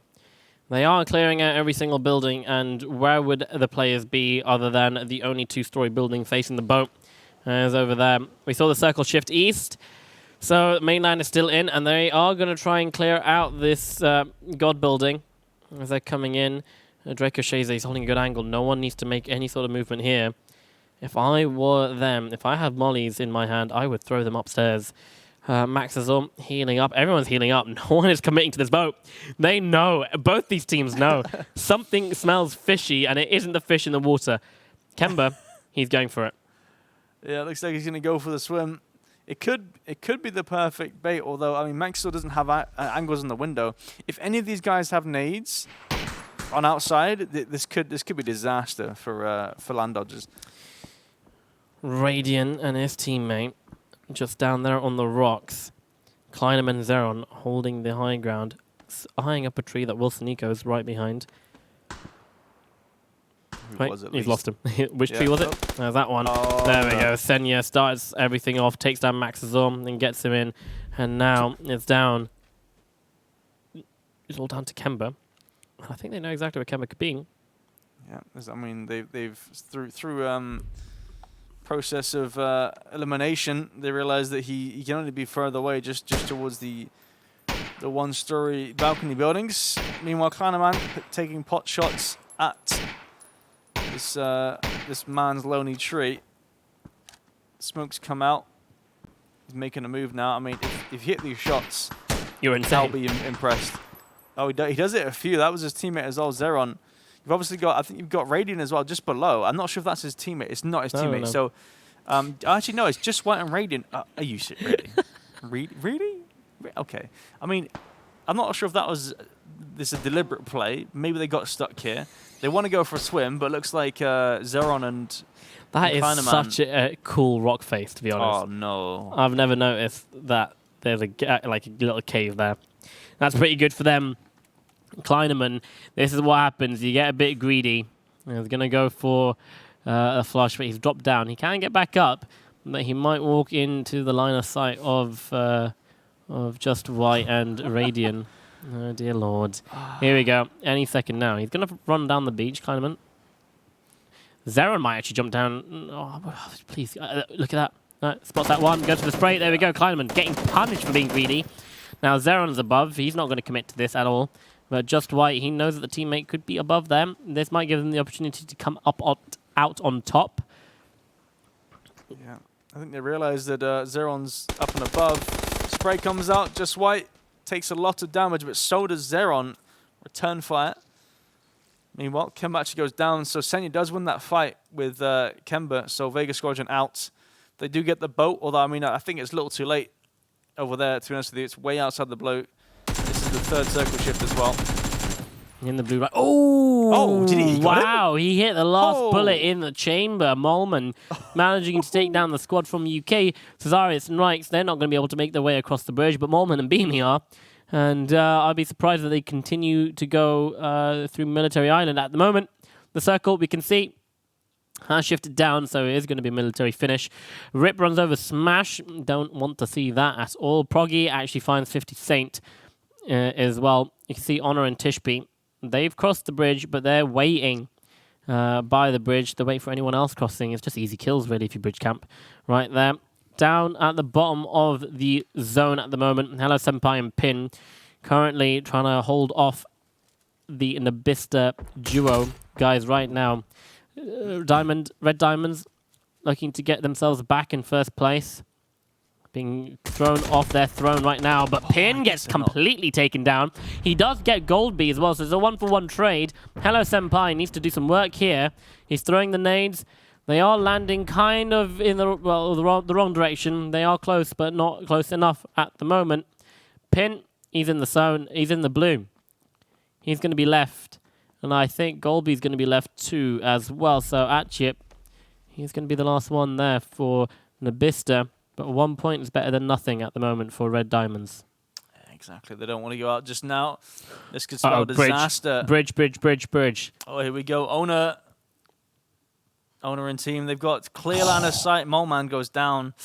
Beamy left on his own. He's got to heal up as well as contest against the bridge. It looks like Owner and Judge might just back off here. I mean, they've gotten one kill. Makes sense to just leave it and cut their losses.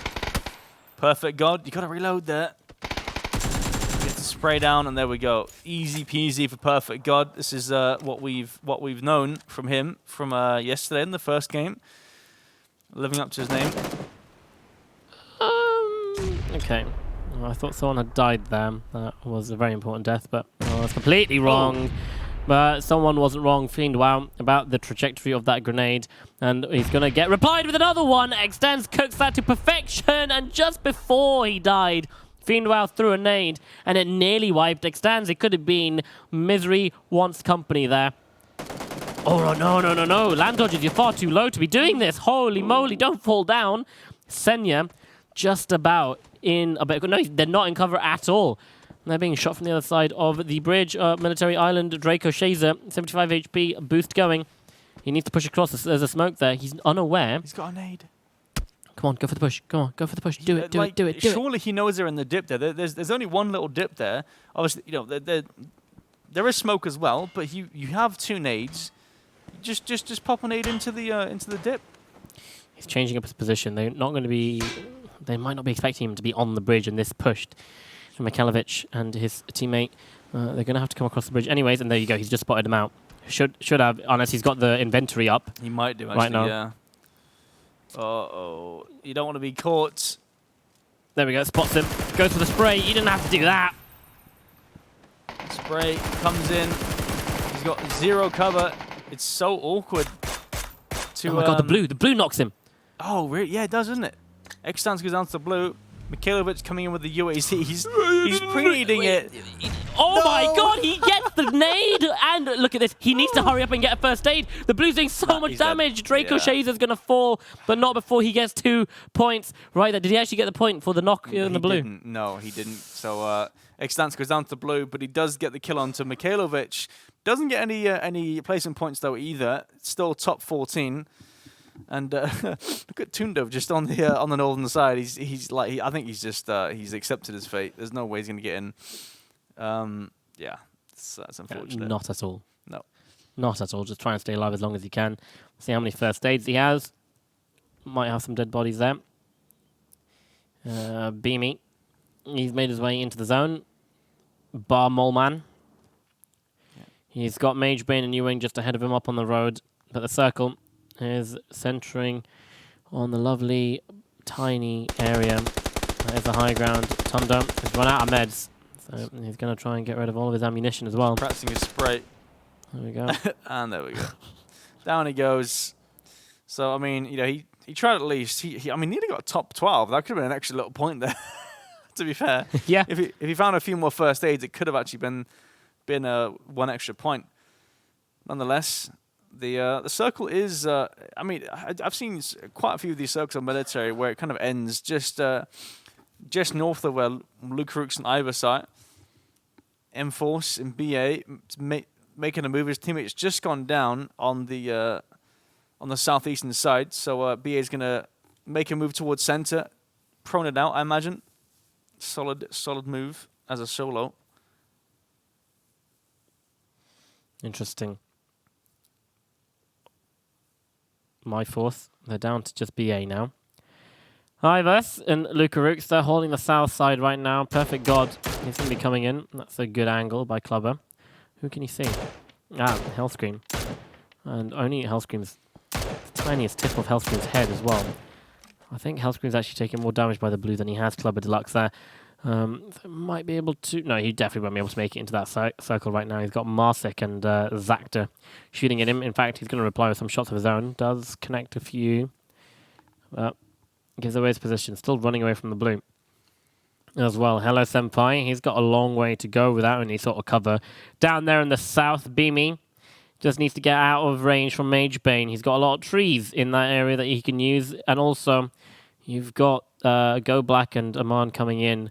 That will take aggression away from Beamy from the Rewap Atlium duo.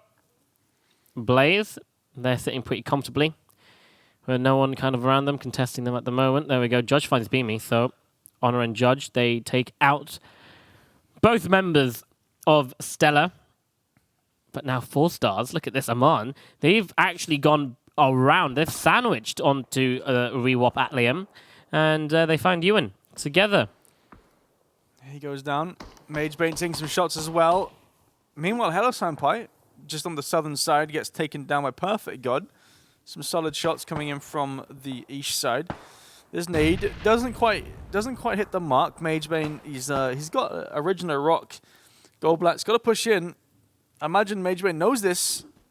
Does he have a helmet? I don't think he does. I feel like he doesn't have a helmet. Shots come in. Doesn't quite get the knock, man. Look at how low Go Black is. Yeah. And the Blue's right there, and the Blue's going to do so much damage. And this should have been a bit faster, but I think Go Black, yeah, he's going to fall. And Aman, he didn't react fast enough there. But now he's down to his own, and you've got Team Sleep coming in, and just like that, the MK14. Look at how much damage it does. That makes easy work of Aman. And now they are completely wiped out of the game. Judge and Honor.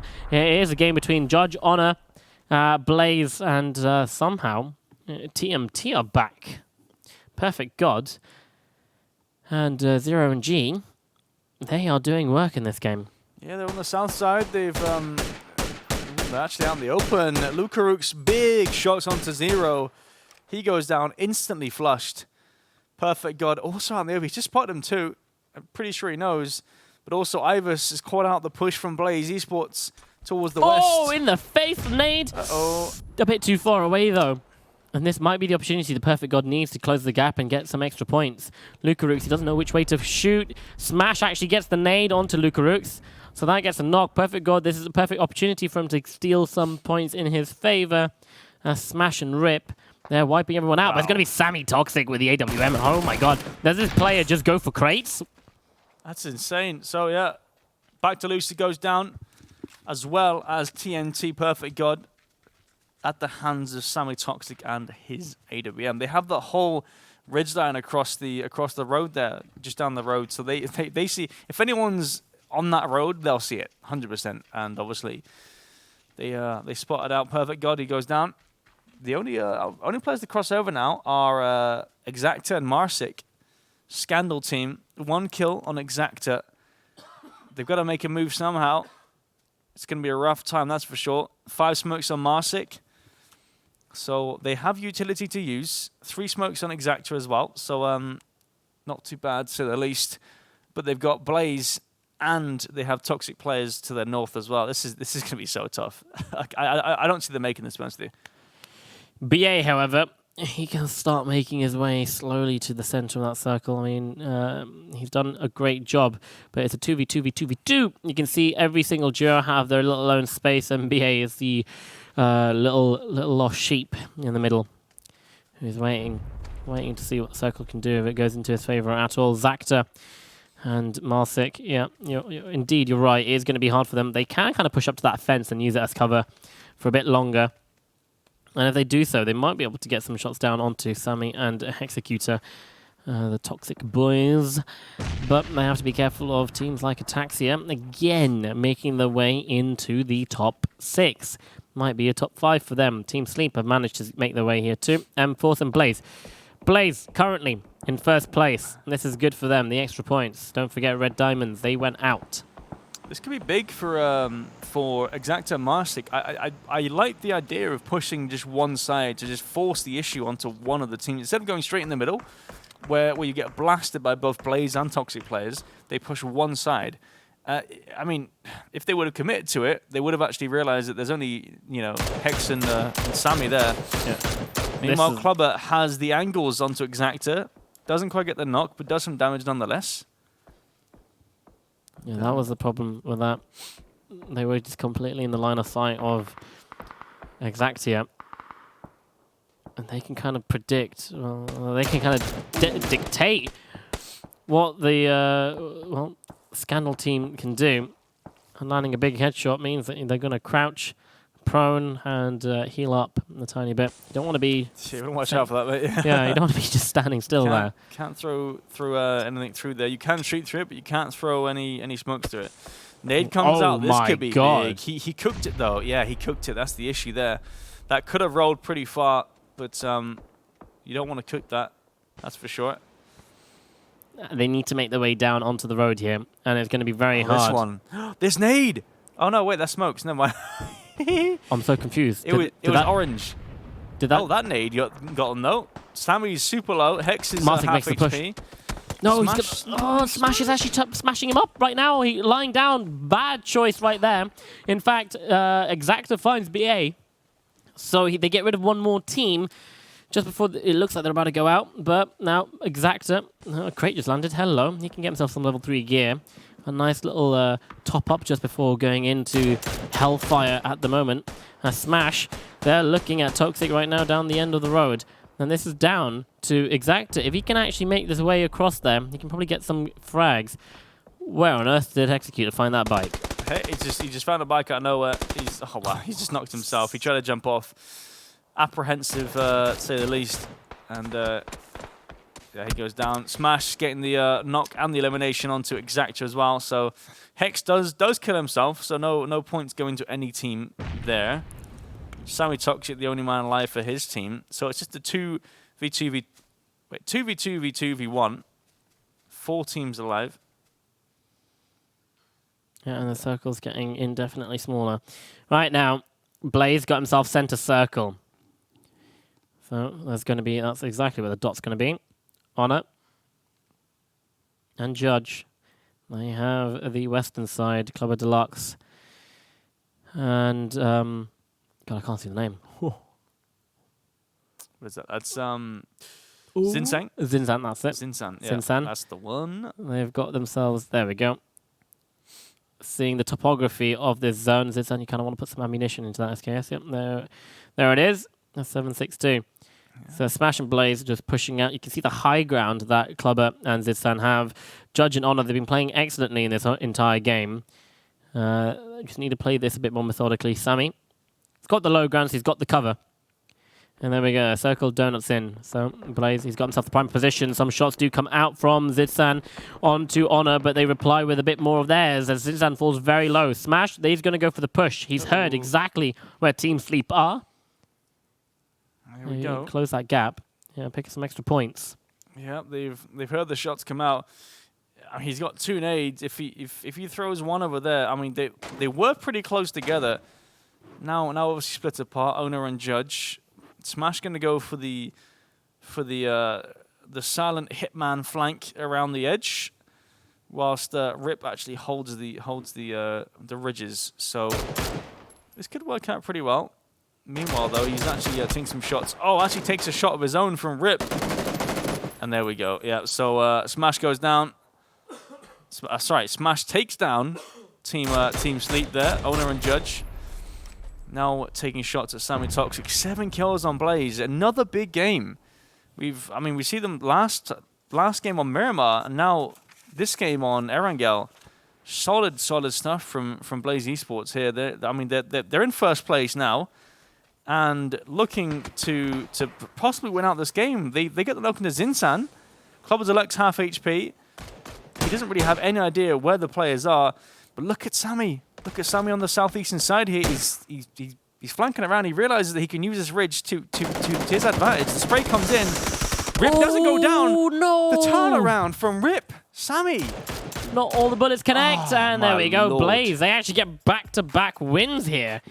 And that is going to secure themselves that first place because it's another 10-kill win. So that's going to be 20 points on top of whatever they had at the moment. And they are going to, I swear to God, if they're going to be the team that pulls away from this in the last couple of games, then that is absolutely insane. Blaze,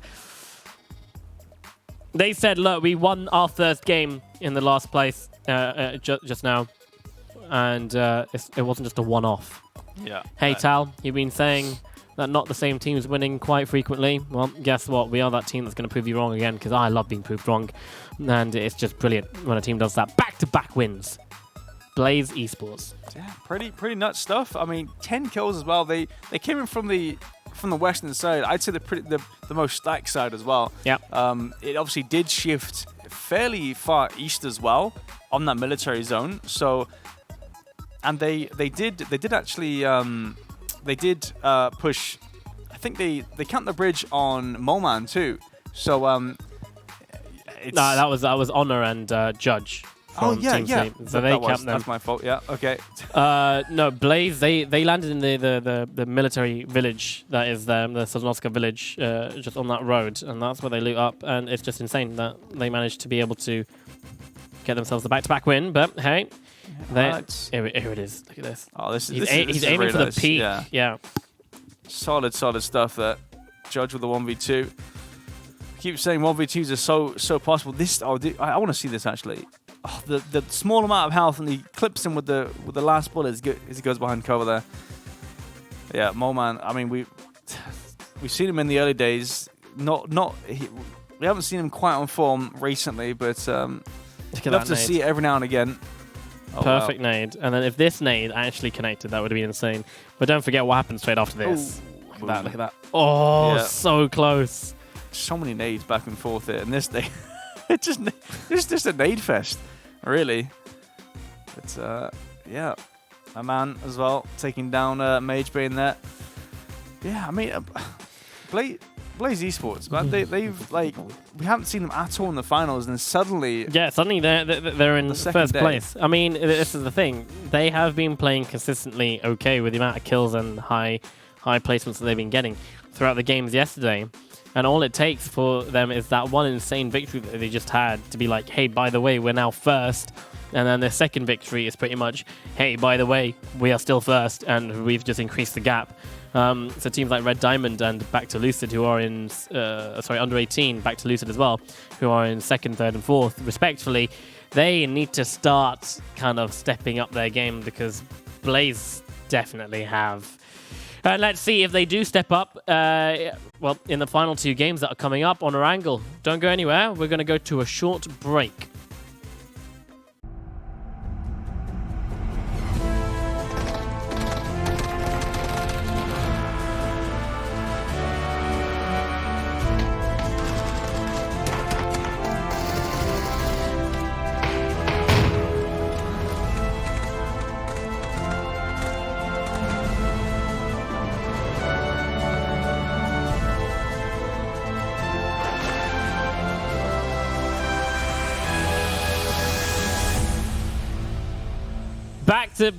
Back-to-back wins, sorry. Back-to-back wins for Blaze Esports, and my God, they are definitely in 7th gear, and everyone else, they're just looking back behind them in their Ferraris and going, well, goodbye, guys. You need to start catching up to us. And a very good show out from a lot of the teams. Still, a lot of teams coming up in the top 5. Ataxia, we still see them up there. Zinsan and, oh God, their names just...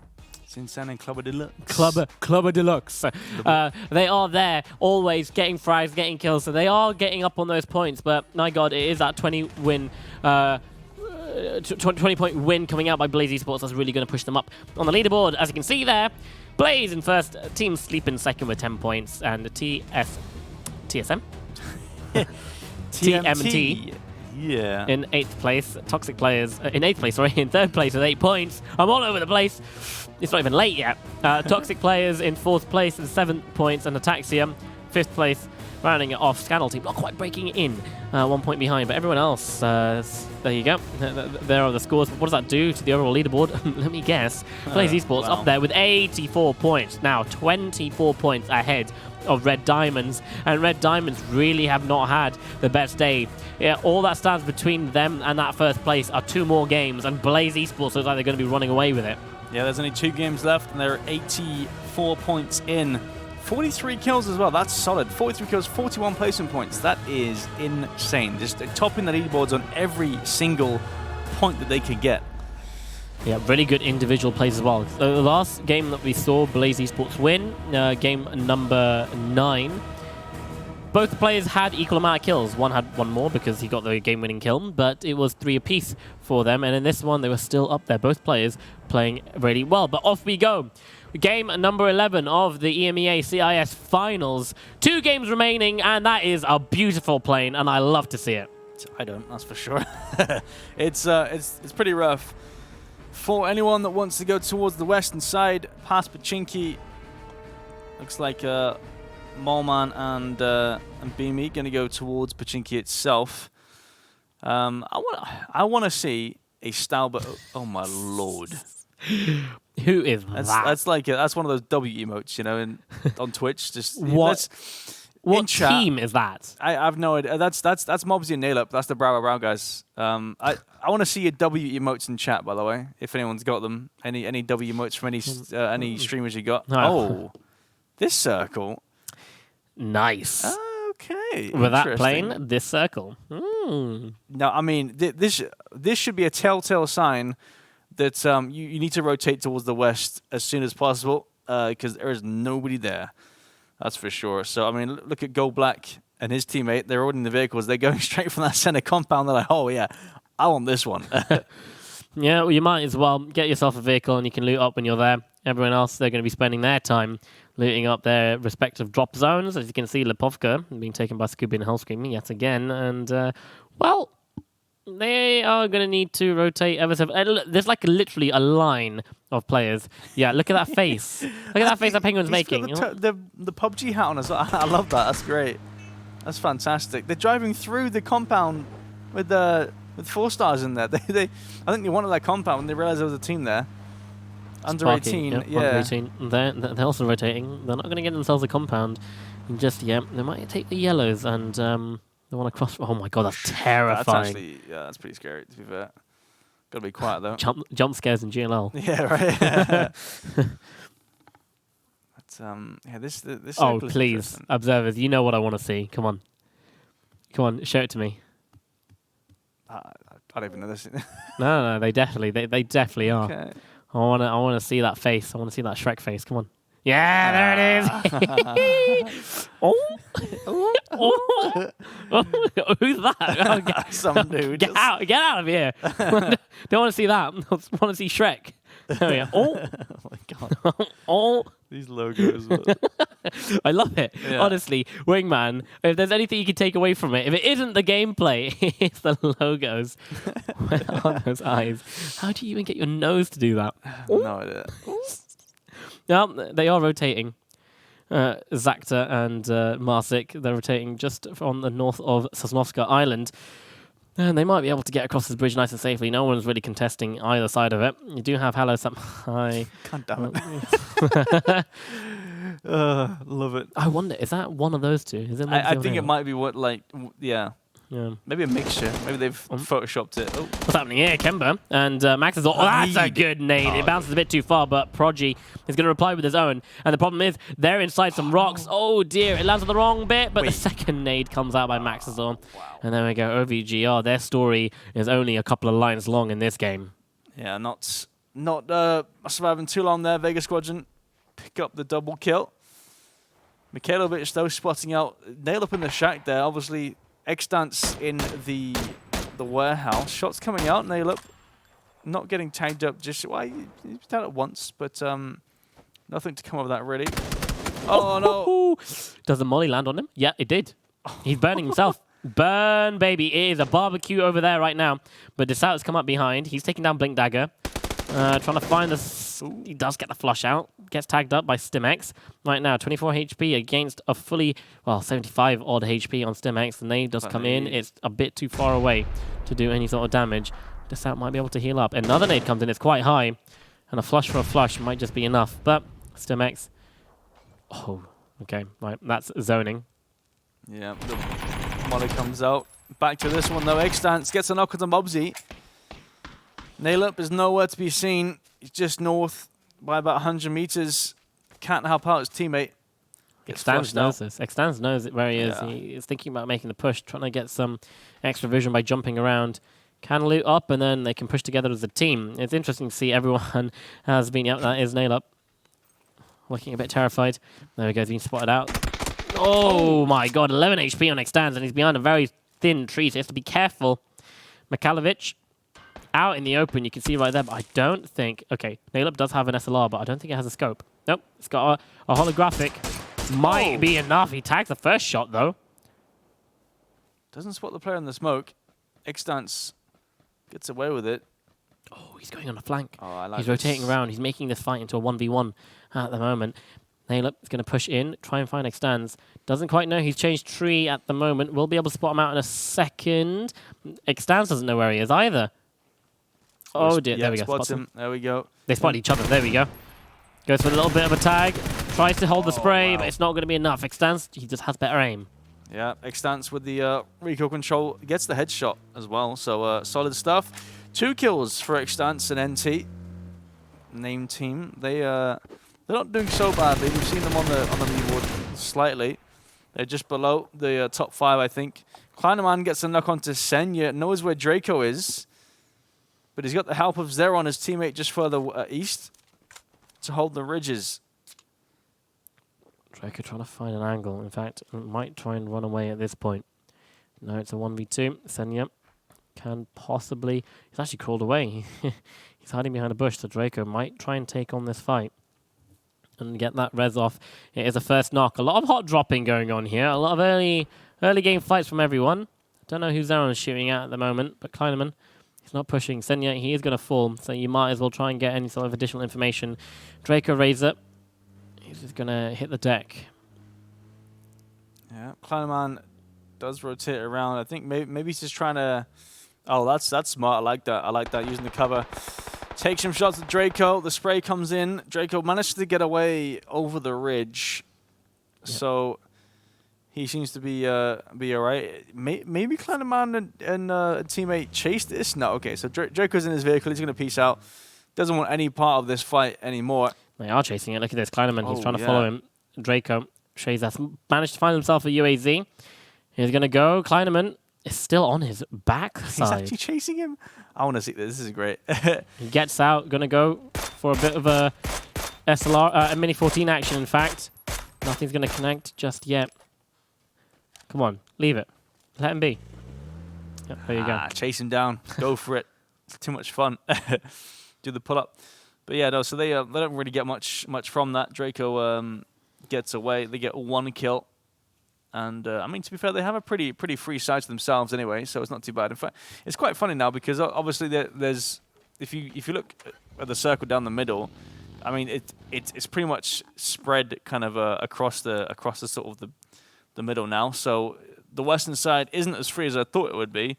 It's now the northern side. Northern and kind of east as well is pretty free. So it's interesting to see, obviously, the teams on the northern side. You see their rotations coming in. Club of Deluxe, Sammy, the Gifted Gaming, Battle Strong, and Jargi guys coming in on the western side. They think that it's free, but we know it's not quite as free as they would assume. Circle does kind of shift in towards the center. Slightly skewed towards the east. But everyone looks like they're just about in, bar a couple. Tundo and 50 Saint, they're just on the edge of the circle at the moment. And Gatcom, they need to break their rotation in. Everyone else still rotating in. Going to take their time to do so. Smash and Rip are still out there in military, being very safe in their rotation. Two winners of the last 2 games. They are sitting 20 points ahead. I think it's like 26 points ahead of second place, so they can just chill. Well, don't really need to chill fully, but get some extra points here because it looks like you are going to be winning this if Red Diamonds can't. Well, Red Diamonds or anyone below them because they're not that far behind anyone else either. No, and it hasn't looked like it's been a great game for under-18s, Red Diamonds, and back to Lucid, the main contenders for that top spot. No. So, I mean, under-18 have a decent spot in the circle. Salas and Sparking just west in the compound, west of Pachinki, sorry. So they're in a solid spot. And then you've got Hello Senpai and Pin on the southern side, southern edge of the circle. Where are you going, Cesarius? He's on a bike, so it might just help him out here, but he's driving straight in between a lot of players. The shots do connect, but it's not enough to knock him. He has to be very careful now because he's going out into the open. And he's very, very low. And he's going to drive straight towards Trejo and ground. This might be the end of him. It is the end of him. Cesarius goes down. Trejo with a kill. Flushes that one out, I think. Yeah, there we go. Actually finishes on with the Con 90. He's like, yeah, just pop his face. Yeah, unlucky. Cesarius just not quite finding the right spot. And his teammate Rikes is out in the open as well. He's trying to get to the shack. There we go. I mean, yeah, there's just no way he's going to get out of this anymore. Yeah. Lies down as the vehicle blows up and it gets him out into the open. No cover for you, my dude. And there we go. The UK guys, not a great run for them either today. And they're going to be going. You can see Blaze and Rip and Smash coming into the zone down there at the bottom. And Sammy Toxic and Draco Shazer, as well as Scooby and Hellscream, they're committing themselves to Pachinki already. Oh, yeah. Molman and Beamy, not fully committing. They're taking the church, though. Yep, solid position. They have lots of information on pretty much every part of the circle, apart from maybe towards Potato Hill, but it's not quite needed. It's not essential information. Although, actually, they do have a certain spot. What is this? Just a scuffed pillar. That's nothing, observers. Yeah, all right. Nothing. Yeah. Don't try and make that into some sort of profit meme or something. Meme. Yeah, some meme. It's just a scuffed pillar, right? Calm down. Scuffed Jesus. Let's go. All right. Anyway, pillar Jesus.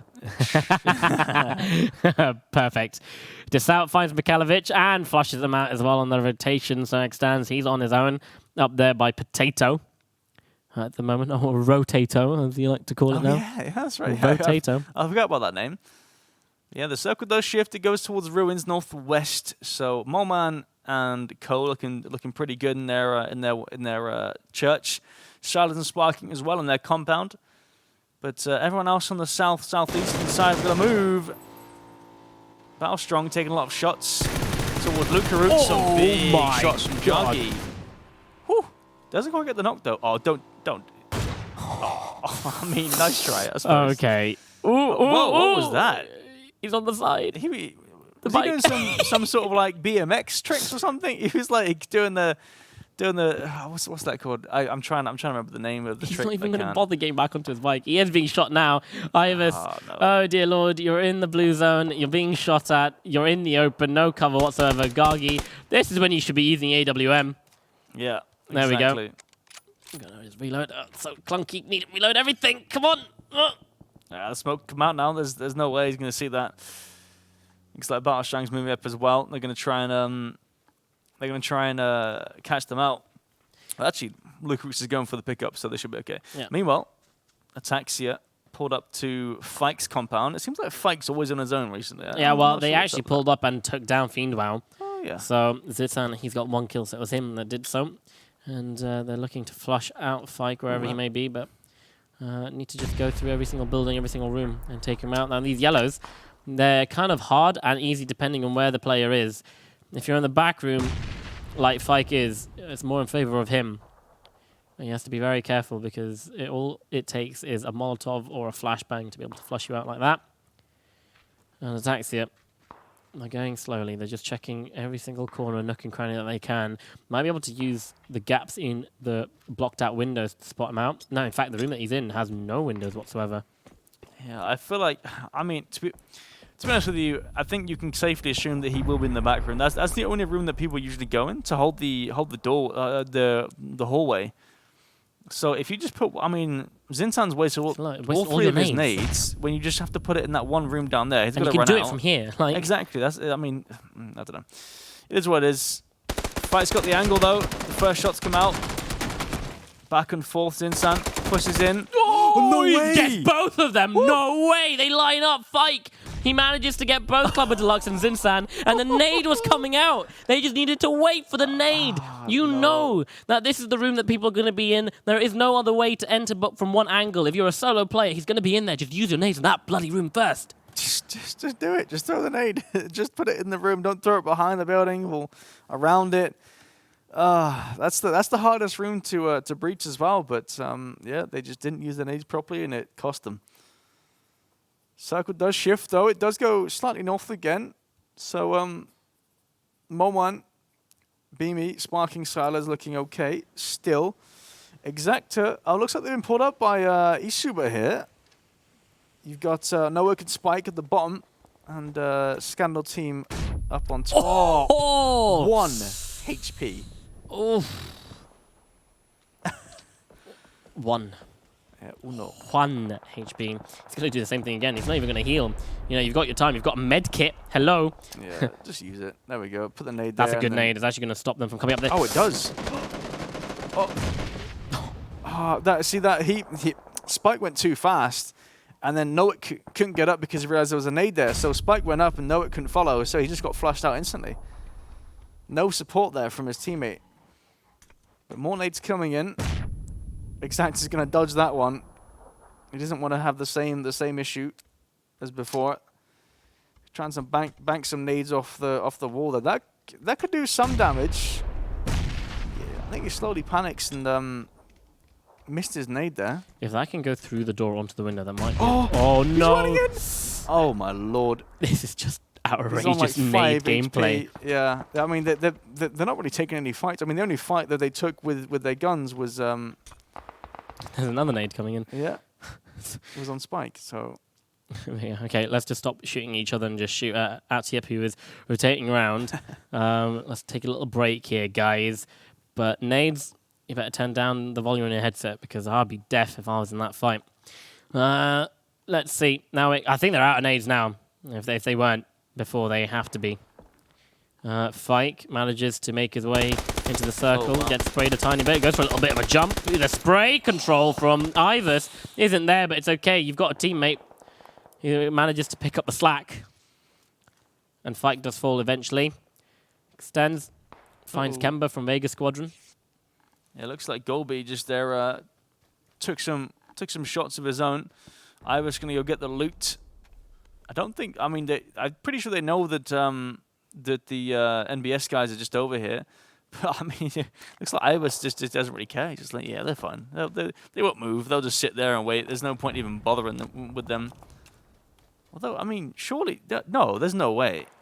They don't know. They have no idea. Ibis has no clue. There's no way that they have any idea that they're there. Oh, no. But they just drove in. How do you not know this? I don't understand. Ibis goes down. And Lukarux has got a 1v2 on his hands. He's got himself an ideal position, though. He's behind a tree, finds Goldby, gets him down, gets a headshot in the last second, knows where Atiep is, takes him down to 50 HP, goes for one more shot. Trying to go for the flush, but the nade, that will do the job if the bullets can't. It's going to land. It's actually going to flush out Goldby. No, not quite. Goldby moves away from the last second. Now a nade at the tree might just land perfectly. It goes a bit too far. Atiep. Back to Lucid. Needs to spot him out. Does indeed. 17 HP. Returning fire. Lukarux, you are in a 1v1. Come on, my buddy. Yeah, I think players forget that the nades have been patched so that they roll a lot further than they used to. So I don't think the players forget or they're just not used to it yet. But so many nades going too far. Oh my god, that nade. That Wilson, Nico can't do anything against that. Molman and Beamy, they take out one team and then they're moving straight on to the next. Molman does fall. It is Pin. No, it's not by Pin. I wonder how he fell. I think that was... I have no idea. I'm not going to even guess. But Molman is down. It was actually from these boys here, apparently, according to the observers. Thank you very much. Gargi on the backside, though, he's got his own. He's just sitting pretty in that tower. So nothing actually happens to Molman. Molman gets to stay alive. Monic is going to pro next to them. Meanwhile, Vega Squadron, Rip, getting knocked. Smash is going to push up. He's half HP as well. This is not a good look. Max still knows he knows. Oh, no. Yeah, there we go. Challenging Smash right now. Rip would have been able to get rezzed if it wasn't for Extans coming in on the backside. But Smash, he can get a heal up and he can take on this fight against Extans, who's using the ridge line to his advantage, but Smash is going to push down. Doesn't quite know exactly where he is. Oh, wow. Just about. Oh, there it is. The headshot comes in from Extans. And there goes Blaze. You can't get 3 back-to-back wins now. No, unfortunately not. But they did get some points this game, so they do kind of ease off, so that if any team in this game that's close to them get a win, it won't be as devastating. But Sparking Silas still in the circle on the southern side. They're the ones that are pretty close, as well as Red Diamonds, Pin and Senpai. They're pretty close to under 18. That could be a big fight to break out soon enough. They're holding their own on this rock side. No one to contest them just yet. Monic and Lukarux, look how close they are together. Oh no, they're both proning in these in the ridges and the bushes here. Lukarux has got a pretty solid spot. He's actually pretty camoed there. I quite like that. Then Monic, obviously, I mean he's in a small little dip or something. I think that's like a dip. Looks like it. Yeah, but, might have some cover from the south side just there. Yeah. That's not ideal. Not what he wants. This is the playfield right now. And the crate going right to the edge. Hello, plane. Later, yeah, the crate drops pretty close to where Pin and Senpai are holding. Looks like actually Silence and Sparking and Red Diamonds have to move in as well. So this fight will happen. Who wins it? We'll have to see. This crate, what does it contain? A Groza and level 3, obviously. As always, full level 3 gear. We'll see who picks it up. Probably the winners of the southern side. They win and they get the goods. Yeah, this is going to be a big fight. Sparking and Silence, they're not in the circle yet, and they have to run through Red Diamonds to be able to do so. And they are contending for that second spot right now. In fact, Blaze are out, so Hala Senpai, Pin, and under 18s, they want to try and get as many points as possible. They've seen the kill feed, and they know they're out. So this is their opportunity to try and take that first place. As Atyep, he's coming around. He actually takes down Pin. That might give Silas and Sparking the opportunity to push out now, because that is a hard rotation from where they are. They're peeking out. Senpai, he's by some rocks. And there we go. Silas, Sparking, in fact. Well, no, it was Silas. Gets the frag. And that is Red Diamonds out. Under 18 can make their way into the top 12 and into the points. Yeah, they have a solid ridge here as well. Sees the player behind the crate. That's Atyep. He's getting the level 3 gear. Looks like he's managed to back off over the ridge. Meanwhile, Beamy takes down Owner. And then Moman comes in the back, flushes that one out. That's a good... Oh, no, it's not. He's a bit too far away. Judge actually gets Moman. Oh, wow, okay. He gets... Oh, what was that? What was that? I have no idea. I'm confused. Beamy... okay. Yeah, I'm just not even going to comment. Ignore that. Judge gets the 1v2 somehow, some way. Probably shouldn't have happened, but it did. So he's now got this this whole south side and the what we like to call the church bowl, just north of the church there. He's got that all to himself now. Oh yeah, this little dip is pretty cool. That's interesting. I mean, Silas and Sparking should have an angle if they actually look at him. If they see his head, he's obviously looking over to there. Full sweat mode. He's like full Monka S, just staring at Silas and Sparking, thinking, "Please don't see me. Please, just don't, just don't look this way." Will Silas be able to spot him if they just go up on the high ground? Oh, he was looking that way. I think he missed him. That literally looks like they can see him. I mean, I think obviously because the grass is spawning on that side of the road as well, because the grass doesn't render at a certain distance, so it is rendering for them, so they don't quite see him. He is in some soft cover, as we like to call it. But the circle does shift actually. It shifts south, so Silas and Sparking are still inside on their little ridge there on the road. I imagine, I don't know if they want to stay there because they'll have to cross over at some point in time. But they are good for now. Top 7.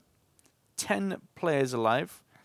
There is quite a few solos. In fact, there's only 2 teams with 2 players alive out of the 7. And they're right next to each other as well. And it's going to be Atyep and Goldby, the Bista duo. There is 3 teams with 2 alive. I completely missed Zero and Kleinman there. Oh yeah, they're on the other side, the opposite side of the Nabista duo.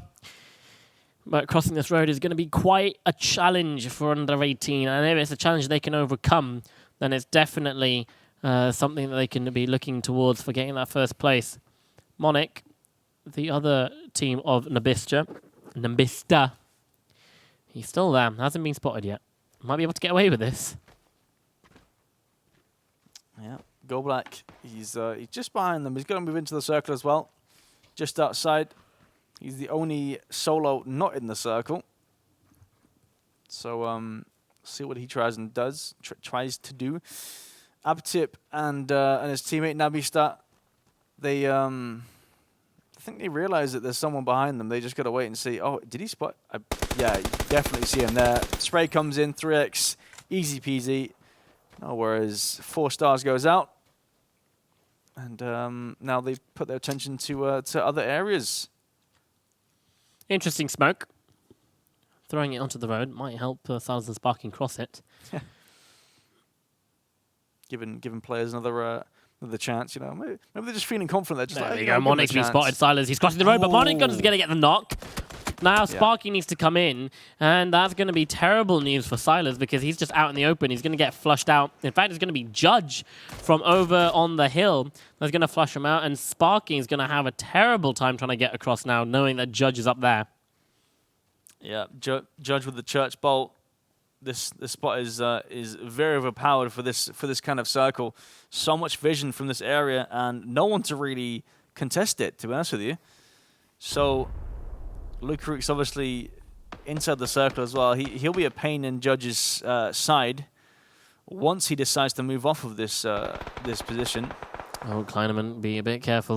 Does get sprayed down by Goldby. And Sparking's taking on this fight against Judge. He needs to, if he wants to be able to cross that road. In fact, the circle has pushed him out of that ditch that he's in. Nabista, they're looking pretty good, and so is Lukarooks at the moment. Judge eventually has to leave the church bowl.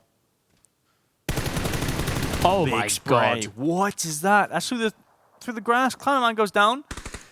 Spots out Zeron as well. Spray comes in. This 3x spray from the M4 is absolutely insane. We've seen some players do it before, but this is impressive stuff by Aptip. Zeron about 25 HP, does get the med off and some boosters, but he's running out of time because the zone is pushing him towards Atip and Goldby. And they're just going to fall back. They get themselves at 1 point on to Kleinerman. And Atip going to keep his boosters up as well, getting to the late stages of the game. 5 teams remain, 6 alive. Sparking goes for it. Judge whiffing a lot of his shots, but eventually does fall. Now he needs to be careful of Lukarooks, who is just waiting for him. You can see right there. Yeah. Judge wasn't going to last any longer than that, but he's done damage nonetheless. And Lukarooks, he can start making his way into the circle and just fall into the closest bush. Yeah, just full on prone into the bush. Zeron knows. He knows he's over here. Obviously heard these shots, the barrel spray coming in. He's not full HP either, so we'll have to see if this works out. Goldby and Aptip, they're pushing around the southern side.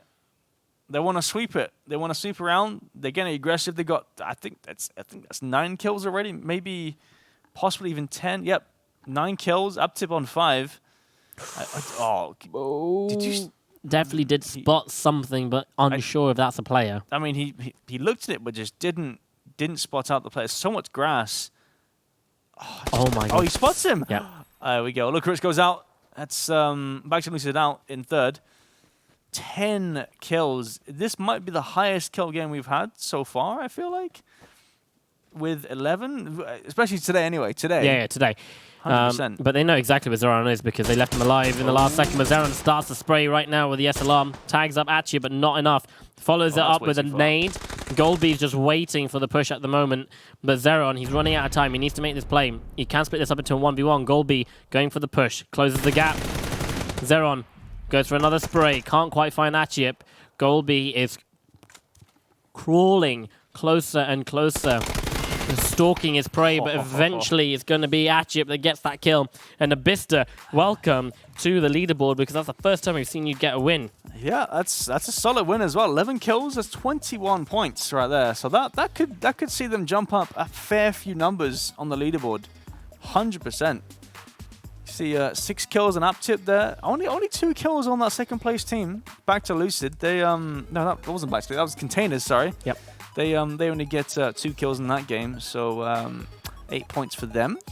Still fair to say that a lot of the teams that are contending for the top 3 spots are still coming into the top 5. Under 18, managing to outlive Red Diamonds. So that might do them a favor and put them into 2nd place.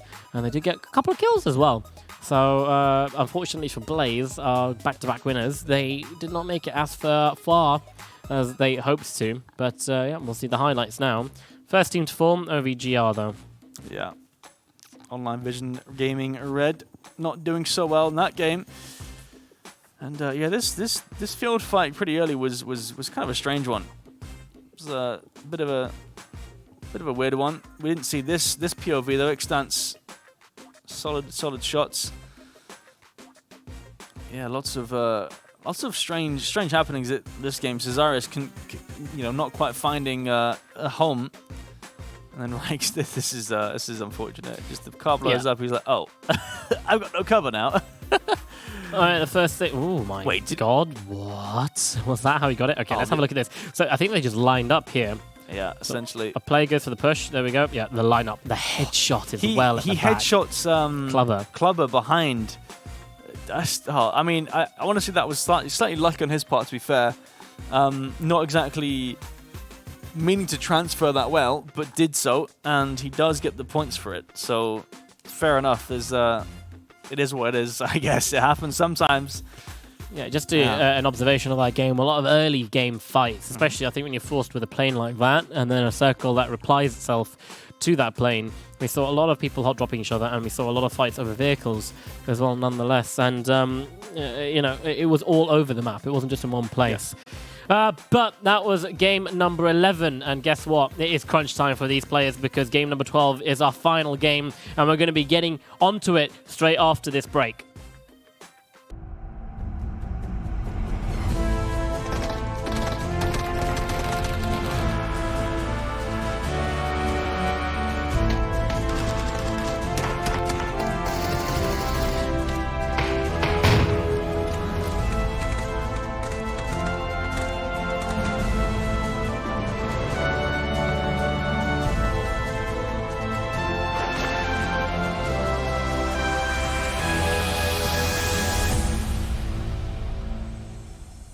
+1,000 players tried to have their chance to play Wingman. Only a few got through on each region, and they played 4 weeks of qualifiers, and now they're here in the grand finals, and it all boils down to this. The final game, it is game number 12, and it's going to get underway very shortly. My name is Talha. Next to me is HayZ, and we are going to be bringing you the final game of the Wingman Series 8 GLL Cup. Whoa, this is going to be exciting now because the points are going to be all over the place and it could be anyone's game still.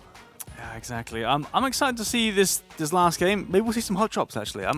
Maybe we'll see some hot drops because obviously this is their last chance, right? And if they want to make it happen, I have to see what the leaderboards say. Because this could tell us some stories of what might happen in the early game. Definitely, and I just saw the plane path as well, just on the corner of my eye. Ooh, this is going to be interesting. Yeah. Yeah. You're saying that you're going to see it very shortly, but that is a pretty nice plane path for the end of an era. And if you want to take part in this, don't forget you can go over to play.gll.gg and you can take part in Season 9 for a big prize pool, and the scores are up. We're going to bring it in on your screen. Here we go. Nabista, they came first, 21 points. That's a lot of points, in fact. That might just help them close the gap, and that could give them a lot of money as well. Don't forget, it is first place will be walking away with $8,000. Second place will be walking away with $4,000. Third place with $2,000. And then it's 1,500, 1,200, 1,000. And then everyone else below that is 200 difference, all the way down to 12th place. That is what everyone here is fighting for, and the chance to brag that they are the best duo in their region for Season 8. And then they can come back next time and try and be the best duo overall. But tell you what, that 21-point win hasn't done much to the top 3, but it has pushed Nabista into 5th place. But first place is going to be Blaze, and they're still holding strong with 20 points. Back to Lucid. Behind them, 65 points. Red Diamond, 63. Under 18, 61. And then 10-point difference is Nabista. So we need a big game from Back to Lucid, Red Diamonds, and under 18. Or Blaze might just walk away with it. And it's all going to be a matter of a couple of points difference on who gets 2 grand bonuses to their paycheck at the end of this. So let's get it underway, ladies and gents. It is game number 12, the final game of the GLL Wingman Series 8. Whew. And look at the plane path. Look at this. It's spicy. Military to Zaki, straight over Georgia Pole. Zaki circle. Oh, let's go. Let's do this. Imagine. Let's last go. game. I don't know. We'll see what happens. But I mean, it definitely can't be a Lepovka circle. That's for sure. Stalba circle, definitely. Yeah, it honestly could be. I'm not joking. It honestly could be a Stalba circle. We'll have to wait and see. Lots of teams going towards the Pachinki side. I imagine only a few might drop. But we're going over here, are we? Where is that? I'm not even sure. Maybe that's on the northern side, I think. Could be, possibly. But yeah, the observers predicting it. There, yeah. North of Zaki and Zaki Bay. I want the tip of like on the left side. Is that just the tip? That's a very interesting looking rock feature right there. What does that count as water? I mean, there's sand there. Yeah, I don't think you can. Let's go. Let's go. Yes. Let's go. This is actually really, really good. Like this will be a really cool circle to see because this is all on foot. This is all foot play. This is all team fights, gun fights. Oh, it could be going to Zaki. Unknown Knights is eliminated in 29th place. UK Rex and Cesarius. Oh, dear Lord, they do go out. Looks like they went hot dropping because they didn't have a lot of points. So why not try and go out and ruin someone else's game? And it was the nuclear penguins that say no to them. It is a Pachinki hot drop. Moleman and Beamy are there too. They're not doing that badly. They could get themselves some extra points and some extra money. Indeed, yeah. Moleman and Beamy have been dropping here for quite some time. Silence and Sparking were dropping it previously. Remember that fight they had. But they are actually close to Georgia Pole. Looks like they're going to go sort of North George side as well. But yeah, lots of teams pretty close to each other already. Up tip, taking some shots at Titchp, the OVGR members. Oh, no. Mikhailovic shooting at Sparking and Silas as they go across. You don't want to be going out early on under 18. You are the contenders of first place at the moment. Yeah. They're a fair few points behind again. Obviously, a 20-point gap between first and second. It's going to be. I mean, anyone that needs to gain on them needs to get a win here. Like they need to win this game, otherwise it's going to go to Blaze. Yeah, another military hot drop coming in by Asuba onto the KKBB guys, and Spike, he's going to be pushing in. They're on the southern C block side. Nawik holding the angle, goes for the first couple of shots, gets one, finds the head of no took. Now Desart comes around the corner and he makes easy pickings of them. They become shish kebab. And even if he went down, Spike was right behind them to pick up the pieces. So Isuba, the Kings of military for now. They have to go. They have to rotate pretty far though. They're gonna have to loot up quick, get their gear ready, and just send it because they've got a long rotation ahead of them. So where are our contenders? So we've got under 18s. They are sitting in Georgia Pole. Blaze are making the rotation from Severny right now, trying to get some of the compounds to the western side of Severny. And where are Hello Senpai and Pin? They're in Primorsk, so they've got to rotate in through a couple of teams. Now what's funny is that Blaze usually go on these compounds just towards the western side of military. They've switched up completely. That's interesting because maybe they thought that they would have gotten hot dropped because I mean teams have to hot drop them to possibly catch them up. So it only makes sense. Yeah. So they've switched it up and that's smart. That's really, really smart. Wait, who's the star? That's Stella. That's Stella. Yeah. Stella's logo. Very, very, very stellar logo indeed, actually. I like it. On top of each other, still in Pachinki. There we go. Ivers and Lucarux are back to Lucid Boys. They're down there next to Novo. Oh, yeah, well. Next to... yeah, the Shrek face. But yeah, very cerebral plays coming out by Blaze. Very cerebral. Yeah, no, I think that's a smart play for sure to sort of secure your safety because, I mean... The compounds that they drop in are pretty obvious. Like if you've looked at the replays of the VODs, you'll see it 100%. You know exactly what they drop. So yeah, smart players coming in.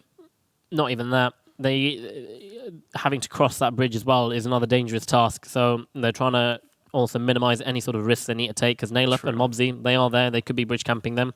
You know, they did drop onto Stazovska Island, which they didn't decide to do. But it's worked in their favor because the circle, it is up there in the north, and they're not going to be contested for a very, very long time by the looks of it. They've got the entirety of that northern coastline to play around with.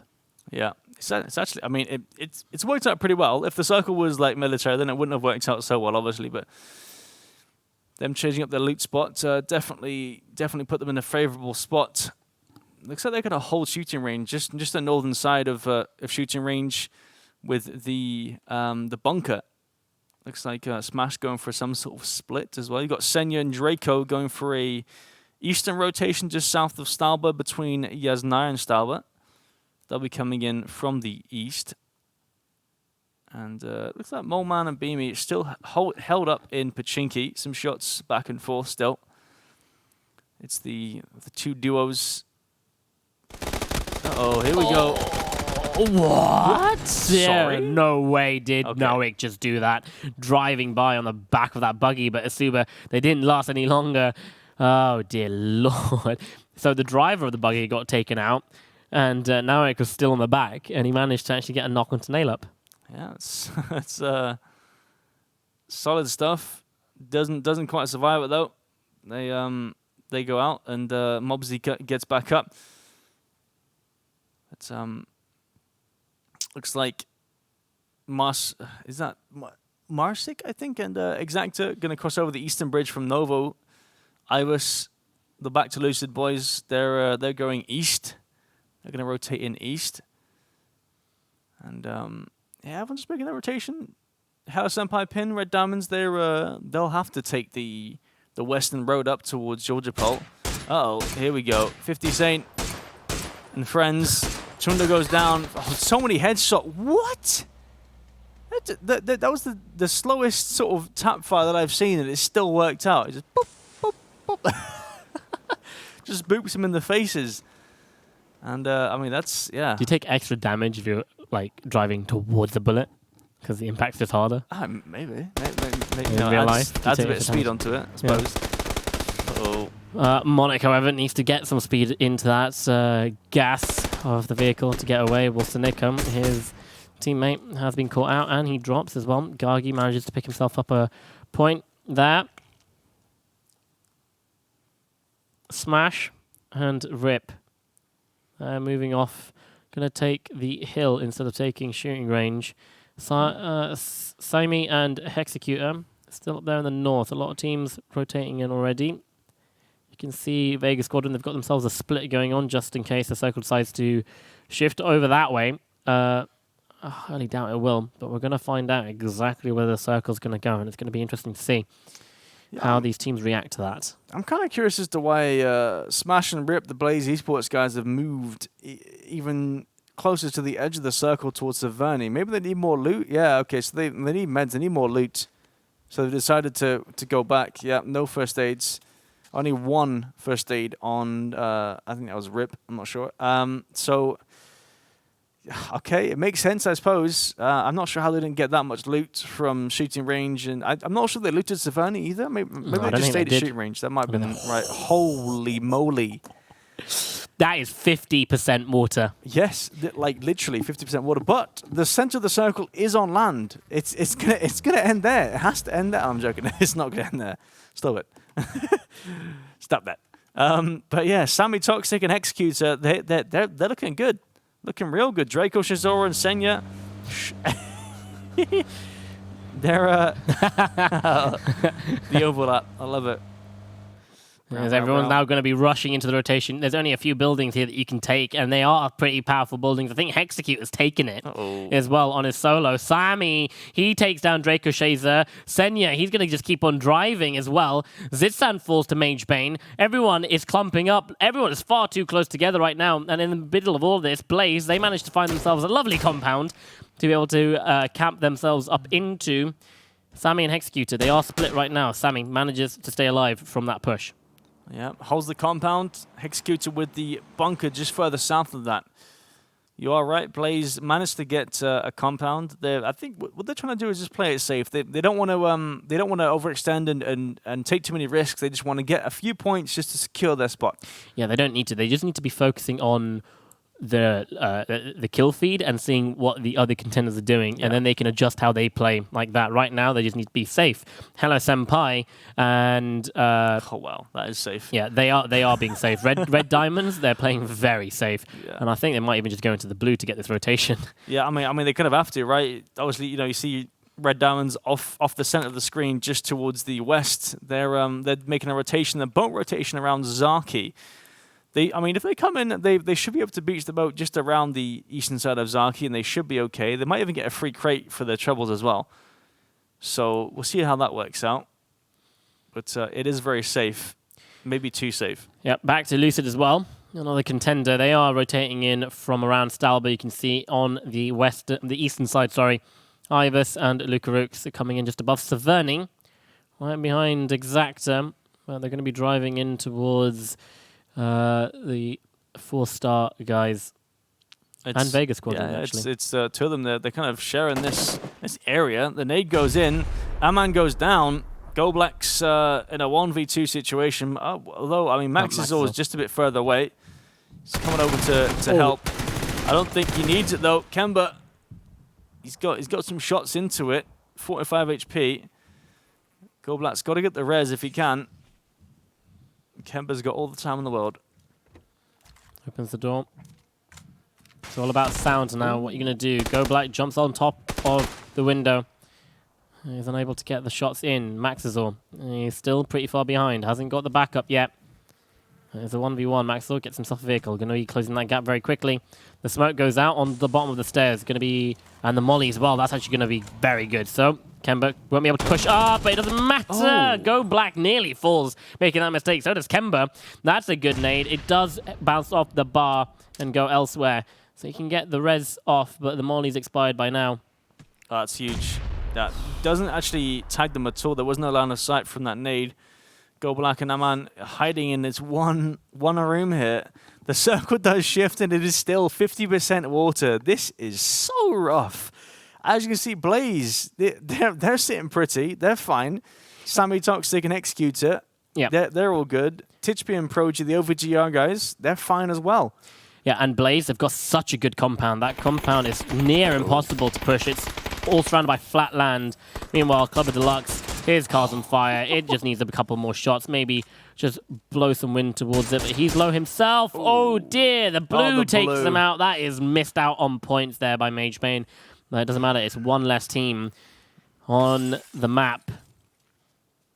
Yeah, I mean, they're waiting for that kill for so long. And for it to go to the blue is unfortunate. But I don't think that Rewop are anywhere near the sort of the top spots here. Under 18 running straight towards Senya. He did spot them out. He's going to lie down. He spots that one. Knows where the second one is. Goes for the spray. Tries to whiff around, but it's just a whiff simply. Luckily, Silas doesn't fall to him, and he manages to get the smoke off and will be able to get the res. And under 18 can still carry on in the final game. Yeah, you got to watch out for Red Diamonds coming in from the western side. They have beached their boat. They're up and in the blue. They're getting into the circle now. It's not too far to go. Looking at the kill tracker, every other team that isn't in contention right now for the top 3, they've got kills, but our top 3 haven't yet. Wow. Oh dear, that is so close. AUG in hand as well. Yeah, he might go down to the blue. I mean, he's in the blue. He's going to go down to the blue, 100%. He's going to die to the blue. Yeah, you see that? Zeron sees it too. Zeron, come on. He just got out of the vehicle. Trejo's very low. He's actually being very greedy, going for the... Okay, wait, you might as well, because... That makes sense, yeah. Yeah. That's an easy point. The easiest point he's ever going to have, really. Trejo, he's on low HP himself. The nade comes out. It's not going to go anywhere near. He thinks he's at the rock. Yeah. Kleinerman's going to come and join him, but Trejo's being shot from behind. It's the Stellar guy's moment. He's hit that. No. Outside the blue, you don't see him, but he sees you.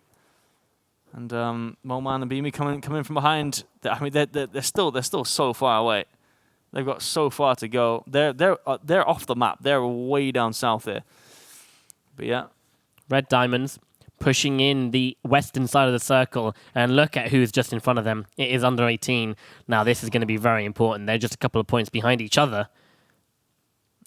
That's the thing. You don't expect them to come in on foot behind. This could be so rough for Silas and Sparking. Usually expect teams to have some sort of vehicle. Close. You can hear it. They've been spotted out. They're going to get on the bike at the same time. They're going to line up. But how on earth did Pin not get... No, he did. He got Silas. Yep. And there goes Sparking. And under 18 are out of the game, out of the finals. And I think Red Diamonds definitely have secured themselves that top spot there. It is just down to back to Lucid, who are coming in from the south part of the circle. They're the next people that are going to contest for that share of $4,000. Yeah, and looks like BA. He's got his eyes on next time. Twerking. Yeah, he's just like he's twerking. He's wiggling his butt. I think yeah. He's outside the blue, and BA is not. I was just trying to understand where he was. Tari though is outside the blue. He's trying to get a flanking position. Suppressor on this M4. It's not the best, but it's it's something, right? It's got the knock onto Kleinerman though. Kleinerman. Oh, this nade. This is see you later. Bye bye. Oh. Boom boom. Perfect. Yeah.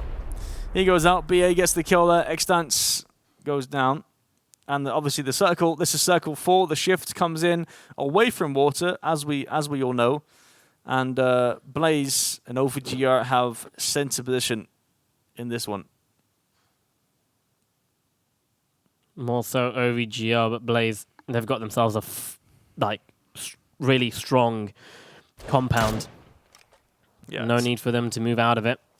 It's mega strong. Really, really is. So much vision. And They're just waiting for people to come in. You got the 4 stars guys. So that nade could have been big. It bounced off just awkwardly there. Zeron can thank his lucky stars. Spray comes in. Nothing really happens. Trying to find BA. But there he is. There he found is. him. He's like, where is he? But yeah, Zeron's got a load of eyes staring at him. You've got Ruop Atalim here on the backside, and then obviously BA to his east. Yeah, I mean, yeah, that's inevitable. You went with the kill there. So that's containers out of this finals. But look at Owner. He's eyeing up the players outside the zone. He has positional advantage. But it's a 1v2 scenario in a sense because Judge is too far away to even help. Big shots come out. Doesn't get the knock though. Magebane does. And the insta-flash comes out. So solid return from Magebane there. Good stuff. The 1-2. Down you go. 6 kills for Rewop Atlium. 6 kills. If they sure aren't contending for the top 5, they sure do want to right now. It looks like they're going for a big game, playing aggressive. Yeah, this is actually pretty huge. If they can do well this game, they'll get into some sort of prize pool money. I imagine.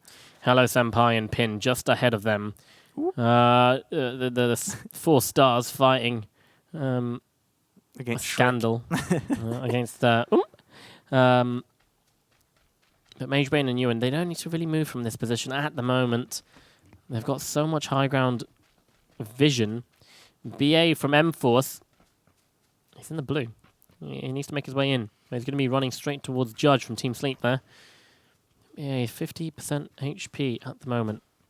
Yeah, the circle does shift. It does pretty much center. Come on, look at that tree, guys. Yeah, I mean, it is directly on. I mean, right in between OVGR and Blaze. So Blaze have been in that compound for quite some time. I mean, from the second circle, once it shifted north, and they're allowed to stay there for a few more.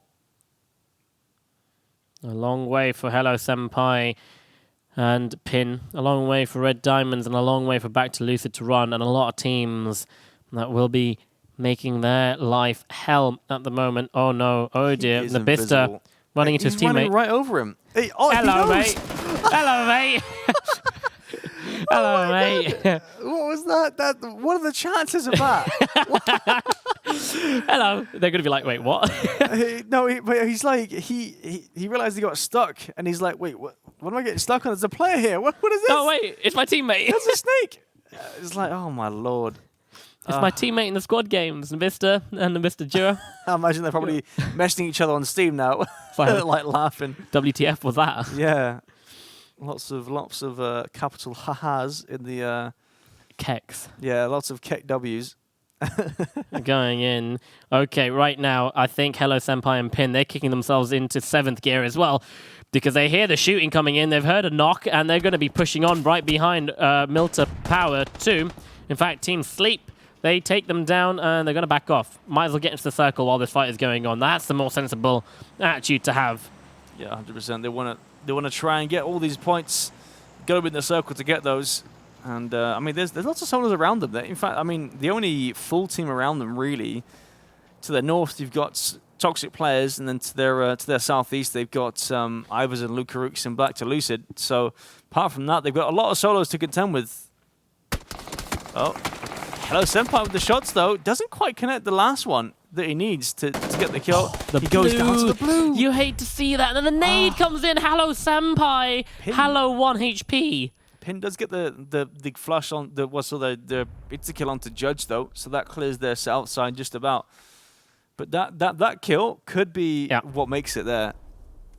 Yeah, that's going down to the blue. That could have been what secures them possibly this win. But then again, I mean, still, in fact, I mean, it's top 9. Blaze is still inside with 2 players alive. So honestly, I don't think it's even possible anyway. I think Red Diamonds are destined to get maximum 2nd place. Yeah, and back to Lucid are still in the game, so they could even drop them down to third. The circle to shift so much more north. It is Blaze's game completely by the looks of it. Blaze, they don't have any points next to the name right now, but don't forget they are 26 points ahead on the leaderboard. And right now you're in 9th place. You're getting, how many points is that? 2. For 9th? That's 2 points if you go out in 9th. So it is making it harder. And let's start Wingman with a DBS kill. Let's end it with a DBS kill as well, says PUBG, as it drops down right next to Blaze. Let's hope they go for that. I mean, I'm not sure if they'll actually pick up the DBS, since it's not exactly efficient in these kind of circles. But the level 3 gear is. So that will help them out for sure. Tishby going to rotate towards his teammate in the shack there. Lots of shots coming his way. Blaze, Red Diamonds, and Jaggi. Nothing really connecting, though. No, nothing else. Battlestrong connecting with his teammate Gargi up in that Harry Potter in the watchtower. Going in. Gargi also trying to take some shots. Wait, is it? No, it's a shack. It's a shack. Yeah. Just a shack in the little valley there. Oh dear lord, this is going to be bad. Ibis falls. This is back to Lucid. They just need to stay alive a bit longer and take on the fight against Hello Senpai and Pin. And Luca Roots, he is falling very fast, very low, trying to dodge the bullets. Can he? No, he can't. It's going to be Battle Strong, and that secures Red Diamond's 2nd place. And Blaze are still up as well, and they are going to be taking first if they don't get settled on really quickly. And I think Red Diamonds need to know that they need to start getting the kills fast if they want to contend against that 1st place. Yeah, they need to go absolutely ham right now. There's so many players around them, but they're just not doing much about it. Monic, I mean, they're not going to spot him out, that's for sure. He's embedded into that bush. I mean, if they've been keeping track of their kill feed, they should just know, right, back to Lucid are dead. Yes. We should just lay everything off and just start running. And Perfect God does go down. It's going to be Go Black. No, it's the Executor actually that gets him. And Go Black going to be laying down some fire. You need to put some bullets into that gun. Yep. Oh, no, that actually punishes him for that. Go Black goes down. Toxic with the, Sam with the knock there. Toxic plays. They have a shack. They're not too bad in the circle, but not much cover elsewhere. And it just looks like Blaze they just have full reign over the whole of the circle. They're going for placement. They don't care. They're going for placement. They don't need to do anything. Securing their spot as first. Ah man, lots of you need to. These guys are reloading. I'm not sure. Does it come up with press R to reload? No. Well, I mean, not if you got the tooltips on. I don't think. Oh, okay. But he's in there. Red Diamond still down there. Monic. He's a solo. Can do. Okay. This is interesting. Because Red Diamonds, they're still good. Blaze have got to move up. They should be okay. They have all the potential points around them. Exactly. As well. Yeah. If they can pick these points up and then get some more towards the northern side, they will be so good. There we go. That's one. Pin gets Monic, the Bushman. He has to leave. They know exactly where Jaggi is as well because he's just shot at their the previous player that died. He's not moving though at all. Spot out. Battle Strong lands a couple of shots onto him, gets him down very low. Jaggi still behind the tree. What have you got to lose, Red Diamonds? Let's go. Yeah, you got to make some moves. They're playing way too safe. They need to make a move. Like you've got nothing to lose here, really. Maybe they haven't taken any sort of notice on the kill feed, but it just feels like they're playing really scared. Like surely someone needs to push that flank. Someone needs to get an angle on to Jaggi's tree. These nades coming in. Sammy Toxic does go down. Go Black with that kill. That nade, it's close. Puts him down to about 3 HP or something. Just a wild guess. Aman. And Go Black, they're going to try and push this. The nade comes out. I swear. He's going to put it in the he's going to put it inside. Actually misses it. It bounces away. Does some damage to himself as well. He's got no helmet as well, Aman. So he's... I mean, same with Hex as well. He's got no helmet too. So this is rough stuff. Only bandages to work with. You know what? Lying down here, so crucial. There's so many vehicles. It's going to be hard to spot him out in the first place. Go Black. However, he's got himself a nade. They don't know he's there. Oh my god, 3 nades as well on Executor. And it can blow up the vehicles. It goes straight behind. He gets both of them. Executor. He's going to stay in the game a bit longer. Takes out Stella. completely. Sorry, 4-star. Yeah. Nice nade coming in, and that's a big nade from Smash. Blaze, welcome to the party. The nades are coming in right behind Battlestrong. He's not going to take him out just yet, but now the race is on to get the kills as much as he can. Blaze, they've seen there's 5 teams remaining. They've got enough points, and it looks like they're going to be walking away with the win.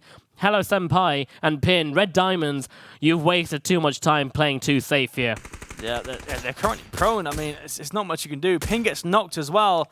They were trying to find this player Gagi for so long, and it bites him in the butt. Pin goes down. Hello Senpai's prone, with not much to work with. I think it's fair to say Blaze are definitely walking away with the overall win. But it's all about winning this game now. Who can take that?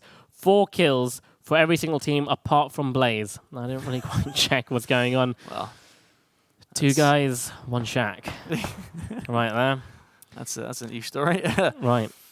But there we go. Yeah. 5 kills now. Okay. To Red Diamonds. But there's not enough points on the map for them to get. No, not really. I think it's fair to say there's just not enough, especially with Blaze getting placement points as well. It just puts them further and further away from Red Diamonds. So yeah, Jagi, the Gifted Gaming team on the southern side, they're slowly pushing around towards the west. Although it looks like they've stopped in their tracks. Decide to push directly into the circle. Titchby and his teammate sitting pretty in that shack that we just saw previously. Not making a move, not moving a muscle. And Blaze have the whole of the northern side pretty much to themselves. There's not much else to really do. They just have to hold their sides, but they have a lot of space. I don't think they realize it. And there's the center of the circle right next to Tishby and Prodigy. They can just chill for now. Hello, Senpai. Look at this. Blaze have played this entire thing perfectly. They've been getting top 10 every single game. They get 2 wins back to back, and that just helps them enough. And the last game, they can just chill out. That's a big nade. Run. Get out of there as fast as you can. Follow up with a nade. Going to go right behind on top of Prodigy. Yep, you can't crawl away from it. It's right. Oh my god, yes you can. Doesn't matter though. Doesn't know where he is. He's going to go for the flush. Gagi gets the flush. Can't see the second player. Might not be expecting him to be by those barrels lying down. I think he expected him to die to the nade. He didn't get a kill, so he just assumes he's not there. He definitely is, though. He's prone behind the barrels. Battlestrong pushing up, eyeing up the Blaze smokes. Nice success from this. Hello Senpai is being shot at right now. Proggy finds... No, he's going to be Rip that finds him. Oh, you want to put some vinegar on that wound? Right, let's go. There we go. The first kill that Blaze get is going to be on their second place contenders right now. So Blaze, they're going to be walking away with this. But can they get yet another win? That is the question for them to answer right now as Gagi starts spraying towards them in their general direction. Rip gets tagged up a tiny bit. Is not going to fall. Actually returns the fire, but smashes the first one to fall. Battlestrong! He comes in with a strong spray transfer. That's a 1v1 Gagi versus Prodigy. Who's going to take the victory in the final game? Prodigy's healed himself up. Gagi, they both have equal amount of HP. Gagi doesn't have a full magazine. Prodigy doesn't have a full magazine. It's an AK-47 with 19 bullets versus an M4 with all 40. Yep, now you have time to reload. No meds on Prodigy. Nothing. No boosters. No utility. Just him, a weapon, the AK-47, and a smoke. Gagi's going to be lying down behind it. Prodigy. He's taking damage from the blue. That's going to be terrible. Yeah. And there we go. Gagi from Gifted Gaming PUBG picks up that win. A final win with 8 kills as well. Coming in very, very strong. But what an amazing way to play the game by Blaze. They weren't looted. They didn't do much. But they played the placement game right at the end. And that's when you can play the placement. And they just schooled everyone.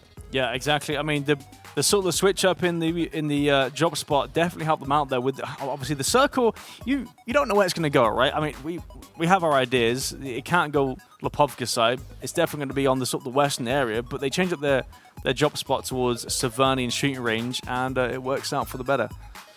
Definitely. But yeah, it's just absolutely insane to see. Yeah. Really is. I mean, I'm a bit disappointed. Okay, Red Diamonds, they lost 1 point because BA died to the blue, but it really shows that you need to keep track of the kill feed every now and then. Not keep track of the entire kill feed, but keep track of key players. If Red Diamonds knew that Back to Lucid had just died, they should have just been aggressive. They've got nothing to lose. They know they need to get the points. That's when you just start running out and taking the risk because you've secured yourself that second place. Because everyone else, they're a bit too far behind to kind of catch up, especially in that game.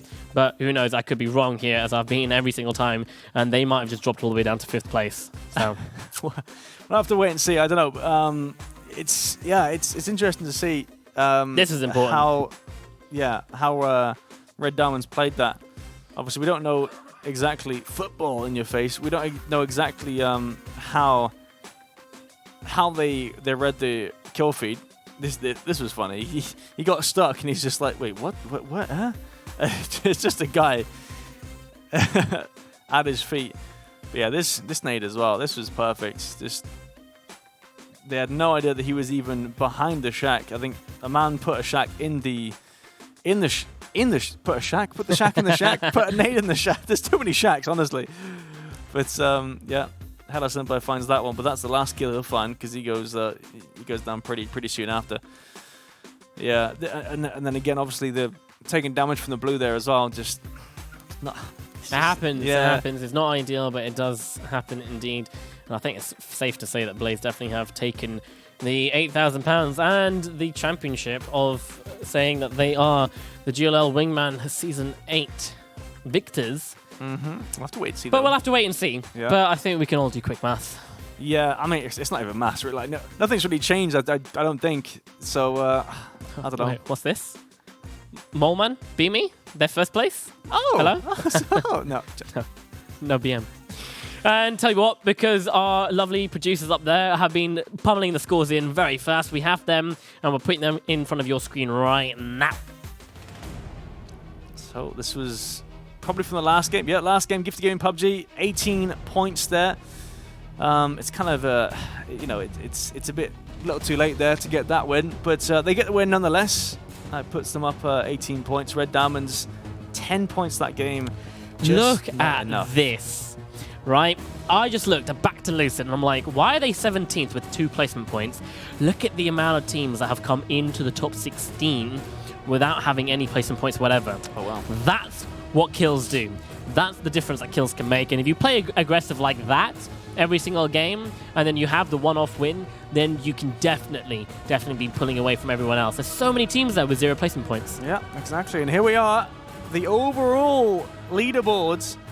Blaze Esports, 91 points. They take away the $8,000. Yep, their share of the $20,000 set aside for EMEA and CIS. Blaze Esports, rip and smash. Well done, guys. You have taken away quite a large sum of money per person right there. Red Diamonds, not to forget, they are in 2nd place. They walk away with 4,000. And Back to Lucid, they secure themselves a 3rd place as well. So that's 2,000 for them, and then 1,500 for under 18. These guys played absolutely exceptionally throughout the whole tournament, and especially in these final games of yesterday and today, and it is just well deserved. You came a long way from the qualifiers, from over 1,000 people qualifying. You took part and you got past them, and then you got past 4 arduous weeks of really high intense Wingman games, and here you are 12 games in the finals spread over 2 days, and now you're walking. Well, you're not walking away anyway, you're sitting at home, aren't you? Just sat home, just earn yourself a fair chunk of change. Yeah. By doing what? By playing video games. Go and tell your parents, go and tell your nan. But if you want to take part next season, season 9 of Wingman, and you want to win some money yourself like these guys have done so, head over to play.gll.gg, grab a friend, grab your nan, grab your dog, grab your cat, grab anyone and take part. And, that could be you. That could be you as well. Don't forget, there's also a lot of stuff happening that GLL do put on. The Nations Royale as being advertised here in the breaks. So, if you're in one of those countries that were coming up, try and find out, join the GLL Discord and see who the team leader will be and see if you can take part. It's going to be 32 versus 32, I think, unless everything changes. And that's just really fun to take part of, and it's kind of nice and chill, and you can make some new friends. Yeah. Of course, the other thing is, if you want more updates as well from GLL, whatever they're doing, make sure you go and follow their Twitter. Of course, that's very important. If you don't, you don't tune in a lot and we're missing anything out, do follow the GLL Twitter. You'll find everything you need on there because the social media person is absolutely amazing and we love them. Now, tomorrow, we're not done yet. We are not done yet. Tomorrow, we are going to be playing day number 2 of the NA Wingman. That's going to be starting at 8 p.m. That is 8 p.m. local time, if I'm right. So that's 8 p.m. CET.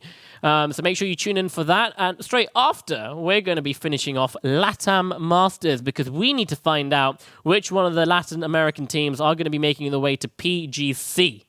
Are you excited for that? 100%. Yeah, this is PGC is the biggest event of the year in a sense. So to see the LATAM representing team in the GLL LATAM Masters and seeing them go over to LA is pretty damn cool. So yeah, I'm excited to see who makes it. Yeah, hopefully we'll be joined by the Portuguese guys, so they're going to be casting in their native language as well, so we can get some insight in some of the players and teams, and they're very good and very helpful. Maybe we can get one of them down here and cast some games in English with us. That'll be pretty fun, and we just do a bit of a swap. I mean, I have said I'm learning Spanish, so I could potentially give it a go. Well, no, it's not. Yeah, it's Portuguese, not Spanish. Yeah, so, Portuguese. But yeah, so anyways, I completely got that wrong. But yes, 8 p.m. tomorrow, that's when the show starts. Make sure you tune in because it's going to be one heck of a weekend for PUBG. My name is Talha, this is HayZ, and I hope you've enjoyed, and well done to Blaze Esports for taking away the first place prize. Guys, have a good night. Good luck.